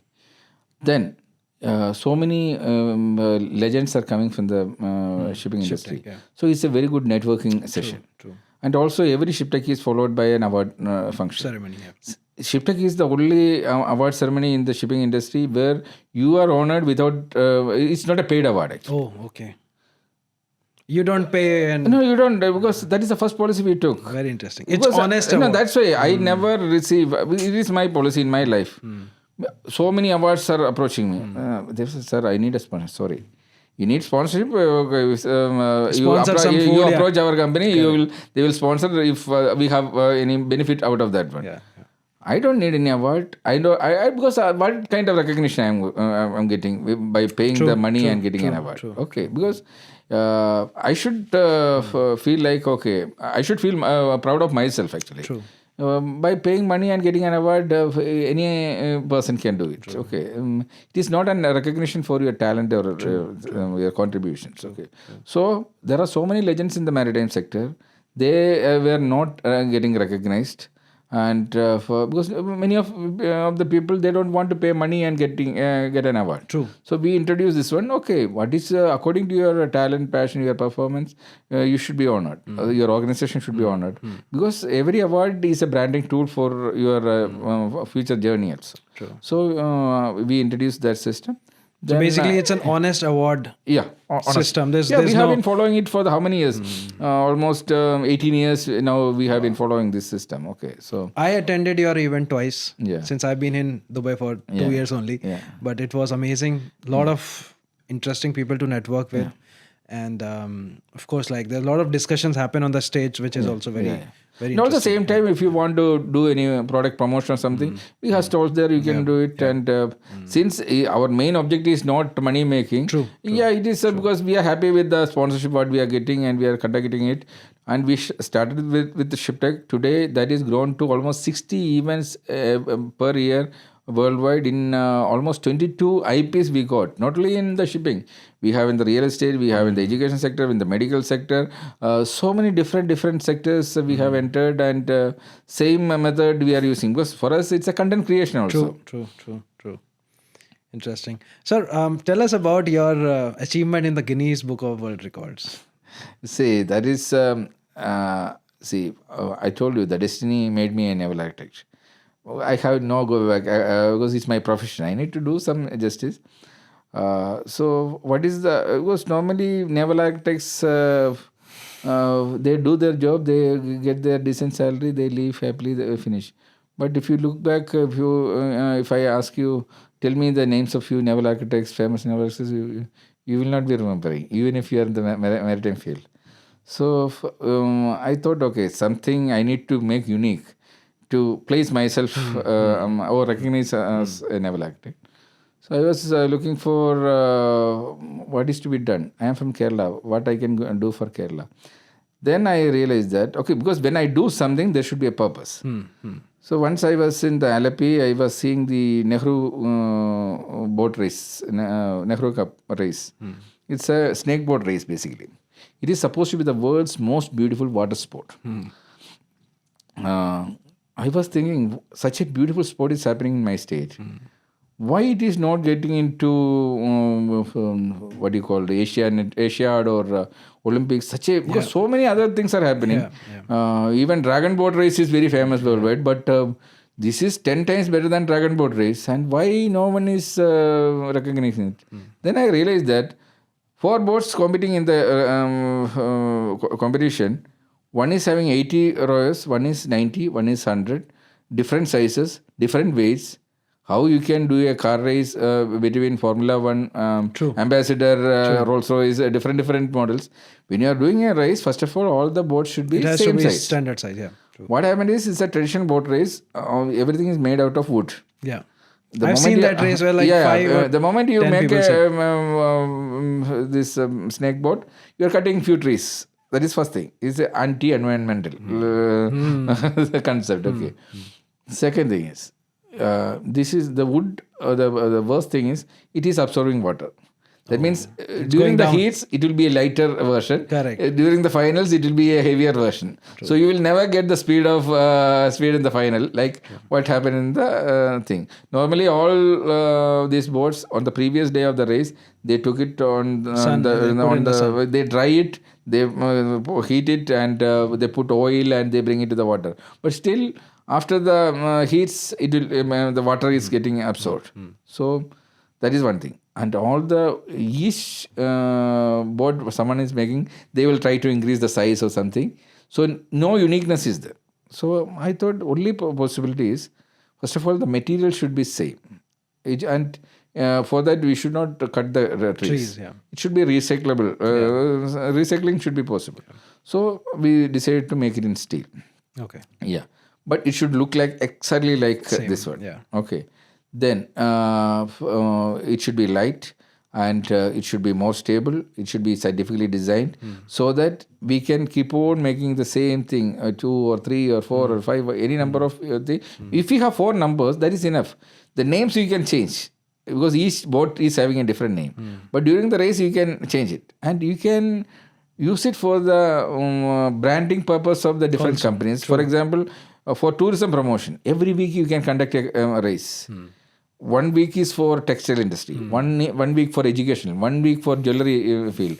So that this name you can change and different companies can come. So They can it will sponsor promote the also. sponsors. These Royals will have regular income from that one. So only advantage. Yeah. For that, we need to design something. So first of all, standard size, we need to fix it. So I was looking at what is the Guinness Book Record. So it was 115 is the world record. Number of rows. My maximum is 115. 115. Okay. So I thought, okay, no one should break ours. Go for 141. Okay. So you did that. Yeah, so it was made. But then it became a big controversy again. I don't know, whatever I make, it ended up in controversy. Because But what was the reason? Because the traditional You were breaking a tradition. because they know that their boat are to be scrapped actually. Once this is coming, they said they will not allow it. So we went to High Court. High Court said no, this should not be stopped. I just said I don't want to compete in this one. I want to show it as a tourism promotion. Yeah. But the local politicians and other things, they got involved. They did not allow it. So I made it as a museum, as a monument first there. Then I started giving it for rent. So all next year onwards, all the boat race people, they were using this boat for the trial run. Every day they are paying for the rent. Okay. But you cannot use this boat in the race. In the race they are not allowing. Not but for actually, after some time we had a friendly race with a few boats there, and this one won. Of course they will. This one won, and it was rowing. The youngsters, the teenagers were rowing this one actually. So 141 people in the boat. 141. And how broader was it? It's 1.4 meters wide. 1.4 meter wide. Yeah, only 2 persons can sit. Yeah, 2%. And Interesting. then this thing, what happened is almost many years, all the advertisement in film industry, they were using this boat. So we made 3 times the cost of the boat from the rental thing. Interesting. Maintenance is almost nil. Otherwise, the traditional boat every year. What material you use? Steel. It's a mild steel, MS. Yeah, MS. Yeah, MS. And also some places we need to use 2 mm, 3 mm plates, aluminium sheets also on the top, because CG we need to bring down. No? Correct. Yeah. So and the many movies, it was showing in many movies, advertisements and other things. And maintenance cost, you won't believe, 11 years it was in the water. Total maintenance cost was hardly 10,000 rupees or something, one time painting. But a traditional boat, every year minimum 5 lakhs rupees we need to spend for the maintenance. But nobody is looking at that now. Yeah, and the cost of production of a traditional boat is much more than a steel boat. Of course, because, you're cutting trees also. You're cutting trees. Yeah, trees. So just imagine if they had this Given happened you, in 2004 This was made in 2006. Just imagine if people accepted this one. By this time, this boat, we could have promoted it internationally. Olympic Games internationally. makes sense. But after 11 years, I took it to, we have a film studio in Kerala, Vismaya Studio, Aries Vismaya. We took it as a museum. Now it's a museum there, actually. But my purpose, okay, it got into the Guinness Book of World Records. So as a designer, interesting. And that is enough. Okay, one is enough. One is enough. Yeah. Then I think I did justice to my naval architecture, because even if I was busy with my other things, I started the design department. I brought the best designers from India, gold medal holders. I brought, we developed it. Today, it is world's #1 design firm. We have branches in 30 countries. We have done the maximum green ship conversions in the world. It's a world record. 3,500 ships we converted against water pollution and air pollution. I don't think our competitors have done even half of it. How do you do it? Let me just put this up. No, actually, air pollution, because normally nitrous oxide, sulfur, or everything is there. So retrofit projects are there. We have different technologies for that one. So you use we filters. install it. First of all, we need to go. We need to. First of all, there is no space inside, basically, because it's our optimum design. So we need to. First of all, we need to scan the entire engine room. Yes. We need to find out some space. We need to create. For that, we now the technology is so advanced. 3D scanning is there. So using 3D scanning, we do it. We identify, we design everything, we bring the thing and place it. The thing is, during the COVID, our engineers cannot go and do this 3D scanning. Many of the ships in US, we had to do it. That time, for the first time in the world, we introduced VR technology in this one. By sitting in Sharjah office, I can, because I sent the 3D scanner to the ship. We give online training for the engineers there how to scan it. I am sitting in Sharjah office and wearing the VR glass. I am placing my design over there. So we managed the COVID period. We managed to complete almost all the projects. So that's the reason why we got many steps ahead of our competitors. Interesting. Sir, why don't you tell us about, you built a theater on your village also. Yeah. So why did you take this decision? Was it similar to that multiple languages theater? Or? Yeah. First of all, in Trivandrum, we made the best theater of India. But my village is almost 70 kilometers from there. But my dream was to give a theater there also. But not only the theater, actually, I wanted to make that village as the model village of India. Because we cannot change the entire India, but we can change our village. We can change our village. Okay. So, first of all, I converted my home there as the office, branch office, 10 years back. Made it exclusively for the females. We brought all the housewives over there, trained them. Today, we have more than 120 females working in that office. All the males, they are all working in other branches. Everyone is employed in that village. There is no theft. Everyone is living like a family. Our HR system is totally different. In our company, we give pension for the parents, father and mother getting a pension, grandparents getting a pension, children getting baby allowance. So it's all like a single family actually. So no political issues in that place. We are promoting organic farming there. We made a movie about the traditional this Ayurvedic doctors, no? In Kerala, it is called Kerala is full of that one. Our village was quite famous for that before. So we made a movie about that one. It went to Oscars also. Okay. So in the movie name itself, our village name is there. Aikirakonam Bishwakaranmar. The place name is Aikirakonam. So now, recently we started a multiplex, one marriage hall, one shopping center. It's a huge structure there, and it is an opportunity for them to experience movies in the best quality with 4K Atmos. They can experience it. Its rates are very minimum.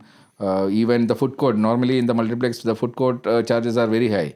We are giving for a very normal rate so that the locals can afford it. Okay, experience international content watching at without. And what kind of movies you play there?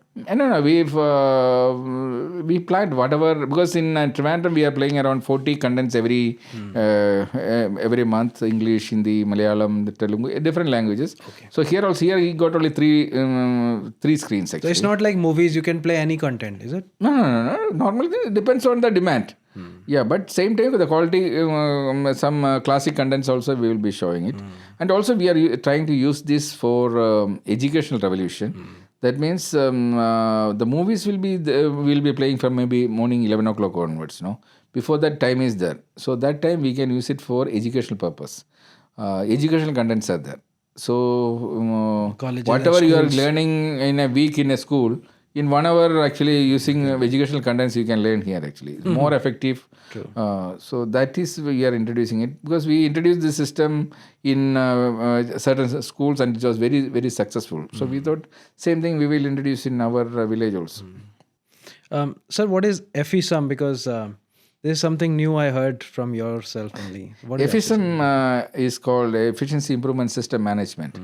It is the upgraded version of ISO. Not upgraded, I should say, FESM is having 100 management system.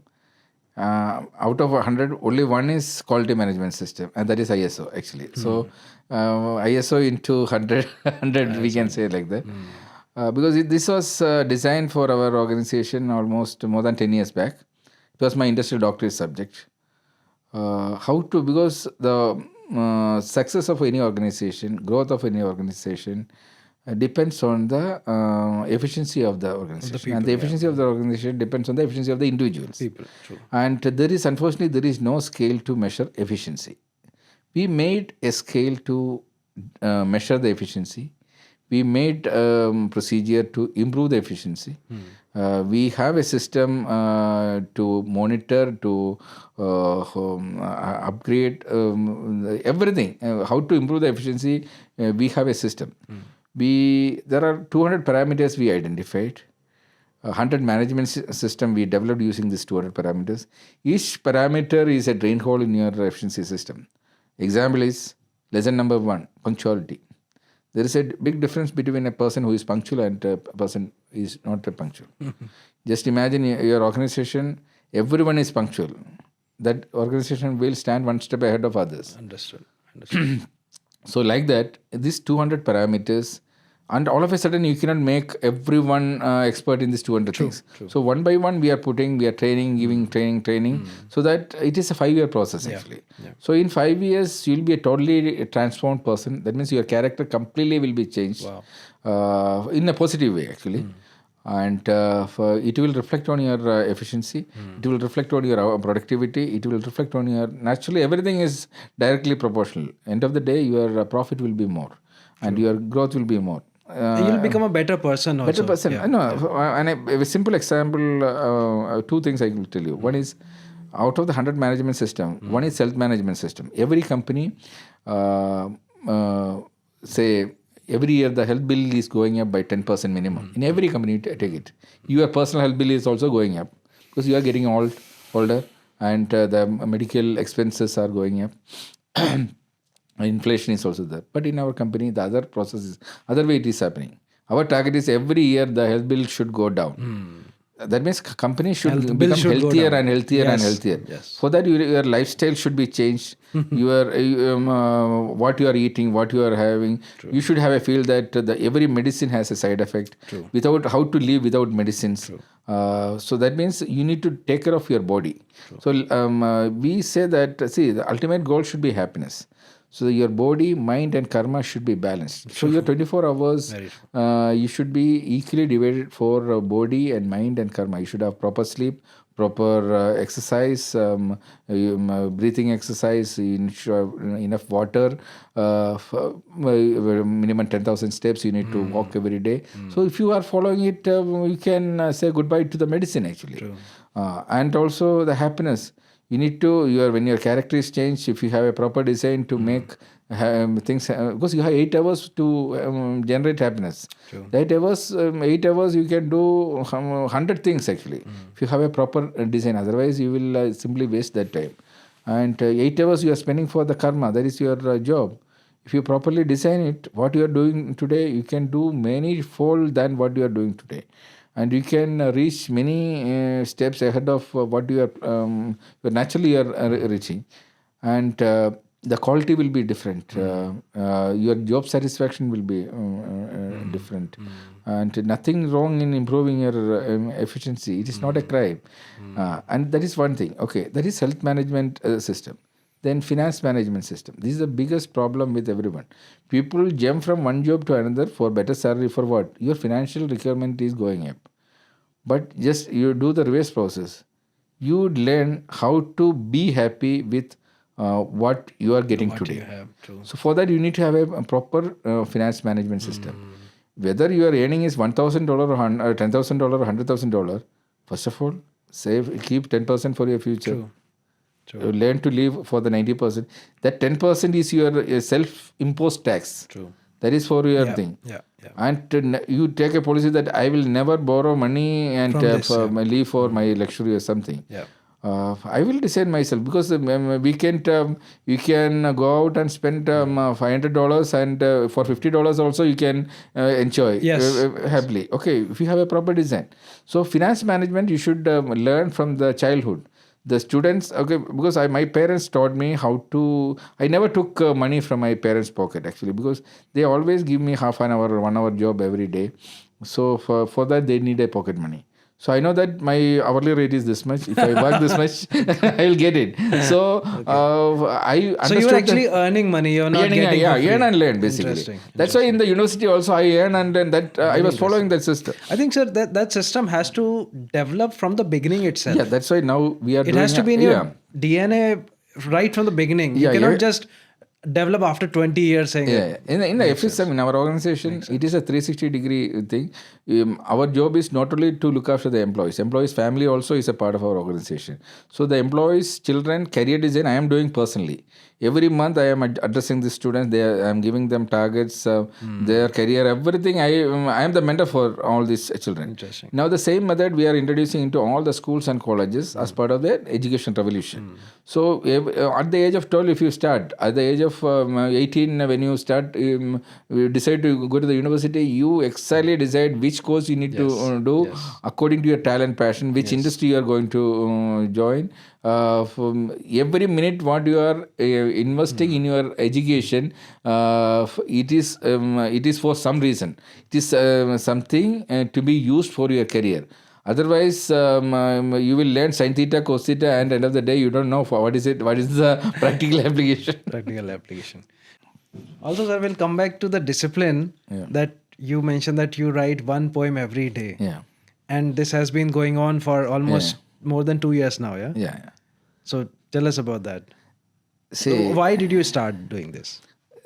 During my school days, I used to write poems actually. I was the best in my school. Okay, I was representing my school in poetry. But after that, after getting into my profession, I was not focusing at all. But I wrote around 100 songs for movies, albums and other things. But it was not regular. Once there is a requirement, I write it, that's all. No, it was not regular at all. That's why I told you, this. If you have a proper plan for something, the result will be many, many fold. So one day I decided, because I put, when the FSM was designed, if in the FSM, your talent and passion, you need to upgrade, it is your responsibility. Because no one else will come and upgrade your talent and passion. True. So I listed out what all my talents and my passion. So I got the God has given me some talent in poetry. It is my responsibility to upgrade it. So I set a target. Within 5 years, I will place myself as a unique person in the Poetry. world poetry. I'll set a world record. So how to get it? Then I need to make a strategy. Okay, every day I will write a poem without any break. When I complete 1,000, I will apply for a world record without any break. So I started the journey. You won't believe today I have completed 2,700. 2007. 2,710 is today's count actually, and now 2710. today I cannot stop it. It has become my It has habit. become your habit actually. Okay, I enjoy it. I don't get any money out of How, that. how do you get the subject every day? Every day, what is influencing me? Some news. Maybe today's our interview, maybe our the theme for tomorrow. I don't know. What is influencing me today? I write for the And next you morning. make it like a poem. A poem. Four lines I write. It is composed. It is graphic design is coming. Then put music, and next day it is coming out. So sometimes I sing it myself. You sing it also. yourself. But so it's what I get out of that is happiness. So And the discipline. yeah, and see, this is the best example that a person who is managing more than 76 companies in 30 countries Still doing poetry. can do everyday poem without any break. You can also do it. Yeah. Because you go 24 hours, I go 24 hours. Exactly. You start respecting your time. See, what I believe that if work is worship, time is the god, and clocks are idols. I consider time If the work is worship, time is gold. and clocks are idols. That is our in Aries. Our motto is we count time is money. We count even seconds. Wow. So we in our office we have time temples actually. We make theater classrooms in all our offices. So we call it as time temple because in a theater, every theater is like a time temple because a movie you are censored for a particular duration. True. Not even a 1 second you can increase. True. Okay, so the time is respected. For exact time, every movie starts. Exact time it ends. So that is the perfect thing, no? Correct. So in your life also, if you follow this system, Time system. why Japan is one step ahead? They respect time. That's why their average train delay is less than 18 seconds. So the day you start respecting your time, you will become punctual. Become a better person. Yeah. So because if there is God existing in this world, it should be common for everyone. Only one thing is common for everyone, that is time. Very true. So if the God exists in this world, it's for everyone, and the only common idol for everyone is the clock. Whether you are Hindu or Christian or Muslim, in your home, you have 24 hours. Yeah, and your clock is there as an idol in every home. True. So believe in time and believe in clock. Crazy philosophies are very interesting. Much moved. Sir, looking back on your journey, how do you define discipline? What keeps you moving forward every single day? Because you do so many things. I told you, respect time. Discipline will automatically come. You have a planning. You allocate time for that one. Whether it's a small job or a big job, you should have a target date or target time, and you allot certain time for every job. If you don't specify the allotted time, okay, maybe it's only a 5-minute job. You say, okay, this job 5 minutes. This I will finish it today, or this is for day after tomorrow. I will deliver it.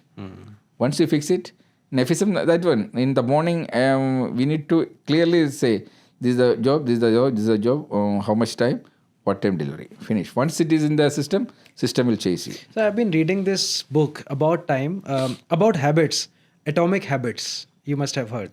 So where they talk about if you have to change your habit, you need to have particular time. Let's say even just 2 minutes of your day, you should give to that habit. Let's say if it's about reading, so you just read one page, forget about the book, just read one page a day. Over a period of time, it will become your habit of reading that page. And then slowly you can increase. Yeah, that is scientifically it says that 22 days, if you continuously do something, it becomes habit. True. So it is your choice. That's when in FSM, all these 200 parameters, we give it one by one. We tell them to practice it for a month. Because normally in a 1 month, we have 22 working days. So if you practice it for 22 working days, naturally it becomes your habit. True. That's why the poetry, before I never writing anything. Correct. Once I started, when I become systematic, it happens. And also, see, main thing in FSM, one of the basic principle is 24-hour system. Whatever be the big job or small job, you split it into daily target. Make sure that your daily target is done on the same day. If you find out a problem, fix it within 24 hours.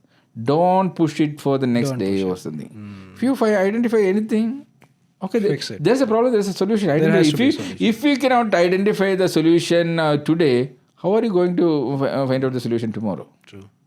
Sir, okay, so we are coming to the future vision and advice. So what are you currently working on, and any new ventures or creative mission we should be excited about? No, Aries is spreading its wings. Already we are in 30 countries. In our for next 5 years plans, we are spreading to 50 countries we are targeting. And same way now we are focusing on the education revolution. Because the final goal of education is industry. Unfortunately, what happens is we are all victims of wrong career design, wrong education system. We all spend more than 50,000 hours for our education.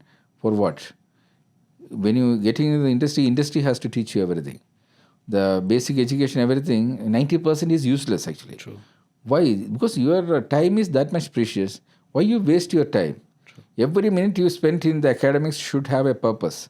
So your career design should be proper. Your talent and passion should match with your profession. So these things, the organization should have a commitment. The education system should have a commitment. Your teachers should have a commitment. Teachers should become mentors actually. Parents should have share the basic knowledge. True. They believe that they can just send to the school, children to the school, and their responsibility is over. No, the best university is the home only actually. True. So there the mother is the best mentor, and they need to take the responsibility. True. Okay, true. So now we are telling everyone. For example, wherever you go, you need food, right? Cooking is something you need to learn as the first chapter in your career. Okay, so it is the responsibility of the mothers to make sure that every child is taught with the basic knowledge Cooking. The mother got. Yeah. Whatever the mother, because we love the mother's food. After mother's milk, True. Mother's food is the best thing we love in the world. True. It is the responsibility of the mother to make sure that their children are taught what they know about cooking. True. So that wherever they go, they can survive themselves. True. They don't need to go to the hotel and buy the worst food. And sometimes if you become a chef also for their profession also, it will be if they have a talent and passion, they will it will help them actually. I mean, no matter how much AI will come, you will always need chefs. Learning cooking is not a crime actually. Okay, you should understand. So like that, we are now creating a new education system so that the final destination is the industry. So we are bringing all these industry legends to the academics. They are addressing the academics. They are even while you are learning in the school itself, you are connected with the industry. Every hour you are spending for the industry learning, you are getting paid for also. Even our company is now sponsoring students in school level. If they are learning 1 hour content, what they need to learn in future for our industry, they are getting $1. That way it is designed actually. Interesting. Sir, I just have a couple of questions which actually just strike my mind. What do you think of AI and machine learning? How is it going to impact the future of young generation? AI is the future. We cannot run away from AI. Even today, every day, I am spending at least half an hour for my AI skill upgradation. What is happening? Because if you don't forecast what is happening in AI and what AI is going to make changes in your industry, you will be out of the race actually. Yes. Okay, so it is mandatory that you need to, if in the past if you forgot to learn certain things, but this is the high time that either you retire and live peacefully in some village. Otherwise, if you are in the industry, upgrade yourself. No, because no other choice. Otherwise, you will be kicked out by AI. Sir, in shipping industry and naval architect industry, what do you think how the AI is going to change? Naturally the design concept, because naturally in naval architecture field, because the parentship analysis is another things, and we are just modifying many things. Such kind of things in a single click, you will get a number of designs will come. But in the shipping industry, every journey you need to have certain modifications actually. So such kind of things, manual requirement will be there. But I seriously doubt AI is going to have a serious impact on naval architecture. Naval architecture. Also, sir, how do you think AI and machine learning will impact the film industry? You see a lot of videos are coming now, like it's all AI, right? I'll tell you, we used to make a movie every year. Now I decided no more. I don't want to waste my time and money for movie making. Thing is, now you can make the best movie by yourself using AI. Sitting Exactly. in a coffee shop. I mean, that's imagine like these big studios are like, the valuation will go down if AI takes over. Yeah, right? yeah. It is it's meaningless. Because there was a charm in filmmaking before. Okay, now it was a teamwork. Now you can individually you can make anything. In fact, you can shoot it here and show that you are on the ship also. Yeah, right? anything is possible. That's crazy. We decided no more movie making. It's, that era is gone. Yeah, that era is gone. Yeah, that's the right word to say. Interesting, sir. Now let's say if somebody like a sailor or a naval architect wants to look up to you and wants to follow your footsteps, what advice would you give him or her how to follow your footsteps? No, naval architecture, I told you, destiny made me a naval architect. See, to be successful in the life, first of all, you should understand what is the purpose of your life.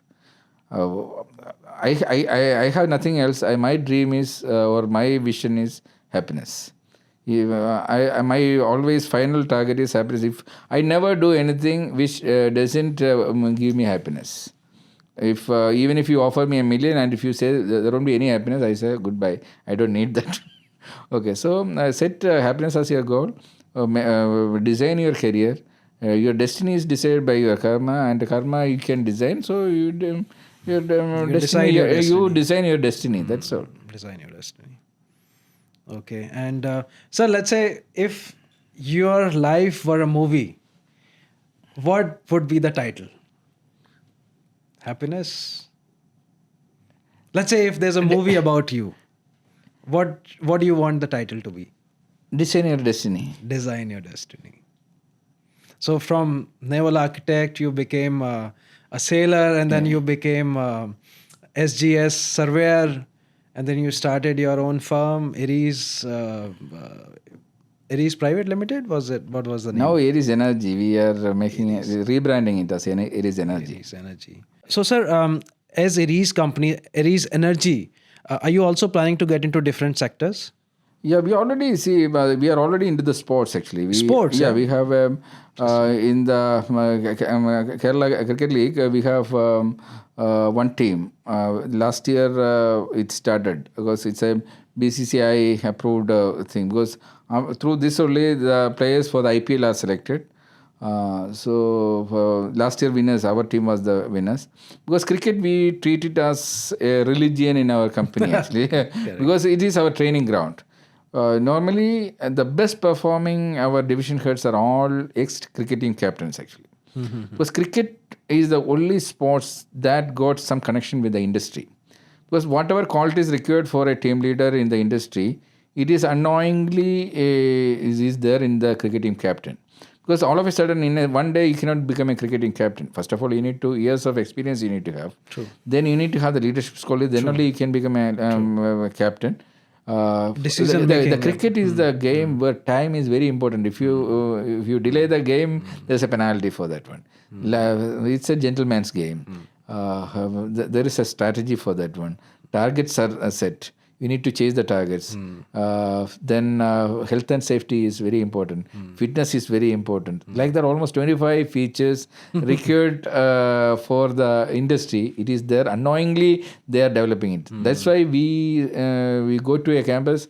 If first thing we ask is, who is the cricketing captain? Are you willing to join our company? Come and join. There is no interview, nothing.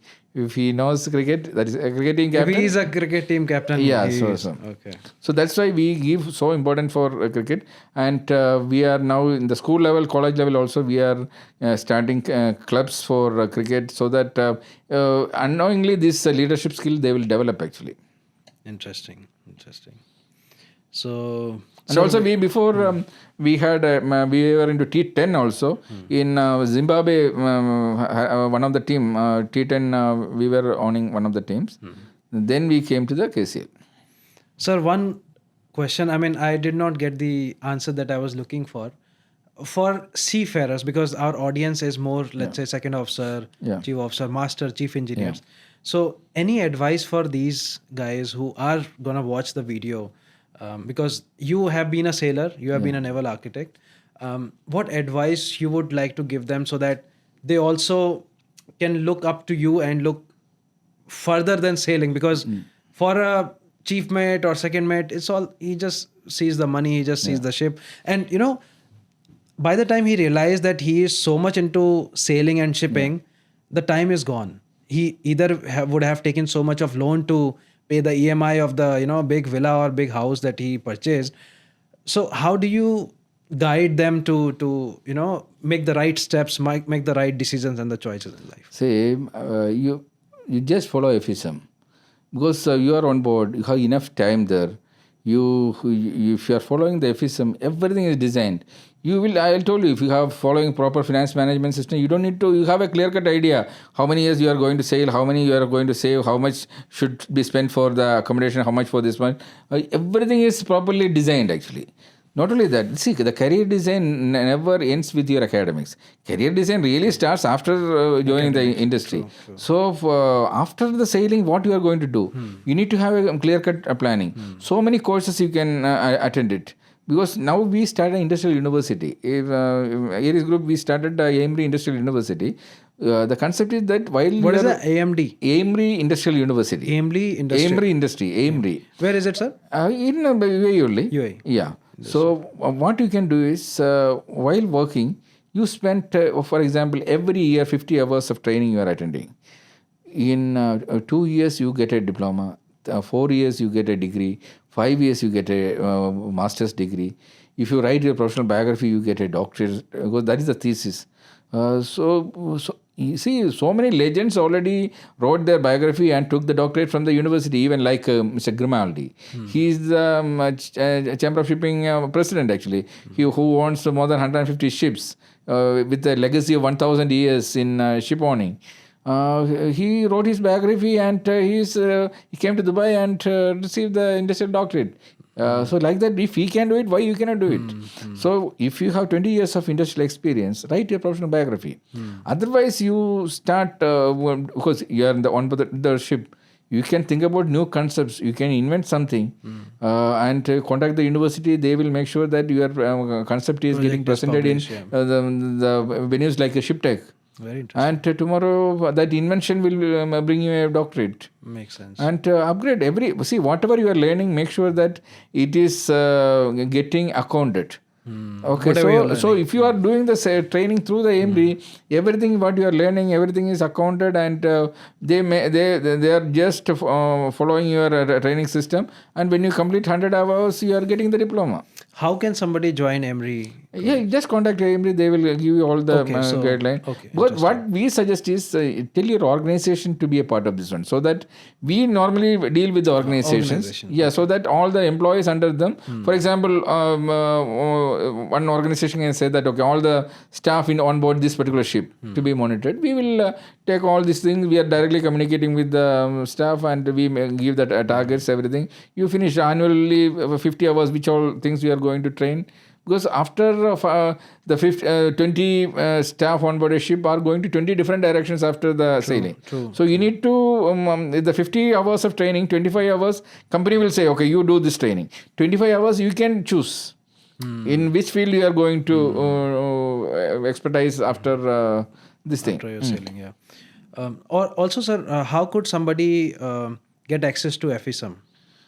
FSM right now, we are just starting for the outsiders. Yeah. It was our secret weapon Yeah, actually. yeah. So all these 10 years, our company was following it. And that's why today we are world number 1 in 5 fields because of this tool.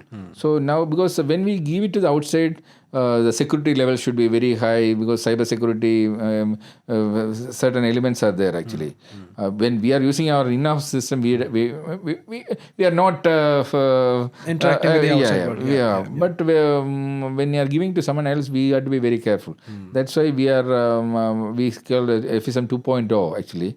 So that testing is going on. I actually trial version you will get it otherwise. Yeah, because you just contact our company. Correct. But organization wise, we are individually we haven't started giving it because it's a headache. Correct. So through the organization, because our see when an organization decides endorse something, the entire staff under it follows it. Makes sense. Yeah. Sir, one more question which actually is left. How did Sir Sohan Roy happen? Yeah, and actually, if I told you, this is given by Italian Parte Gulfa. It's a 13th century monastery. Normally, knighthoods are given by the Christian monasteries, actually. So, I was given for the environmental protection because they were promoting environment protectors, and because of the 3,500 ships. Green ship conversions, and also I made so many movies for the environmental protection. Even my first movie, Dam Triple Nine, was also environmental related. Many documentaries I made, feature films also we produced. So considering all these things, they gave me this. Very interesting, sir. Sir, thank you so much for joining today. Yeah. So, I mean, sir is also out of respect, and also since it's your first name now. So thank you so much, Sir Sohan Roy, for joining today. Yeah, thank you. And giving all the right advices, all the right opinion, and discussing your autobiography with us. Yeah. So guys, thank you so much for joining. We had amazing conversation with Mr. Sir Sohan Roy. And thank you so much for watching. Thank you. Good day. Yeah, thank you. Sir, thank you. Thank you so much. Thank you.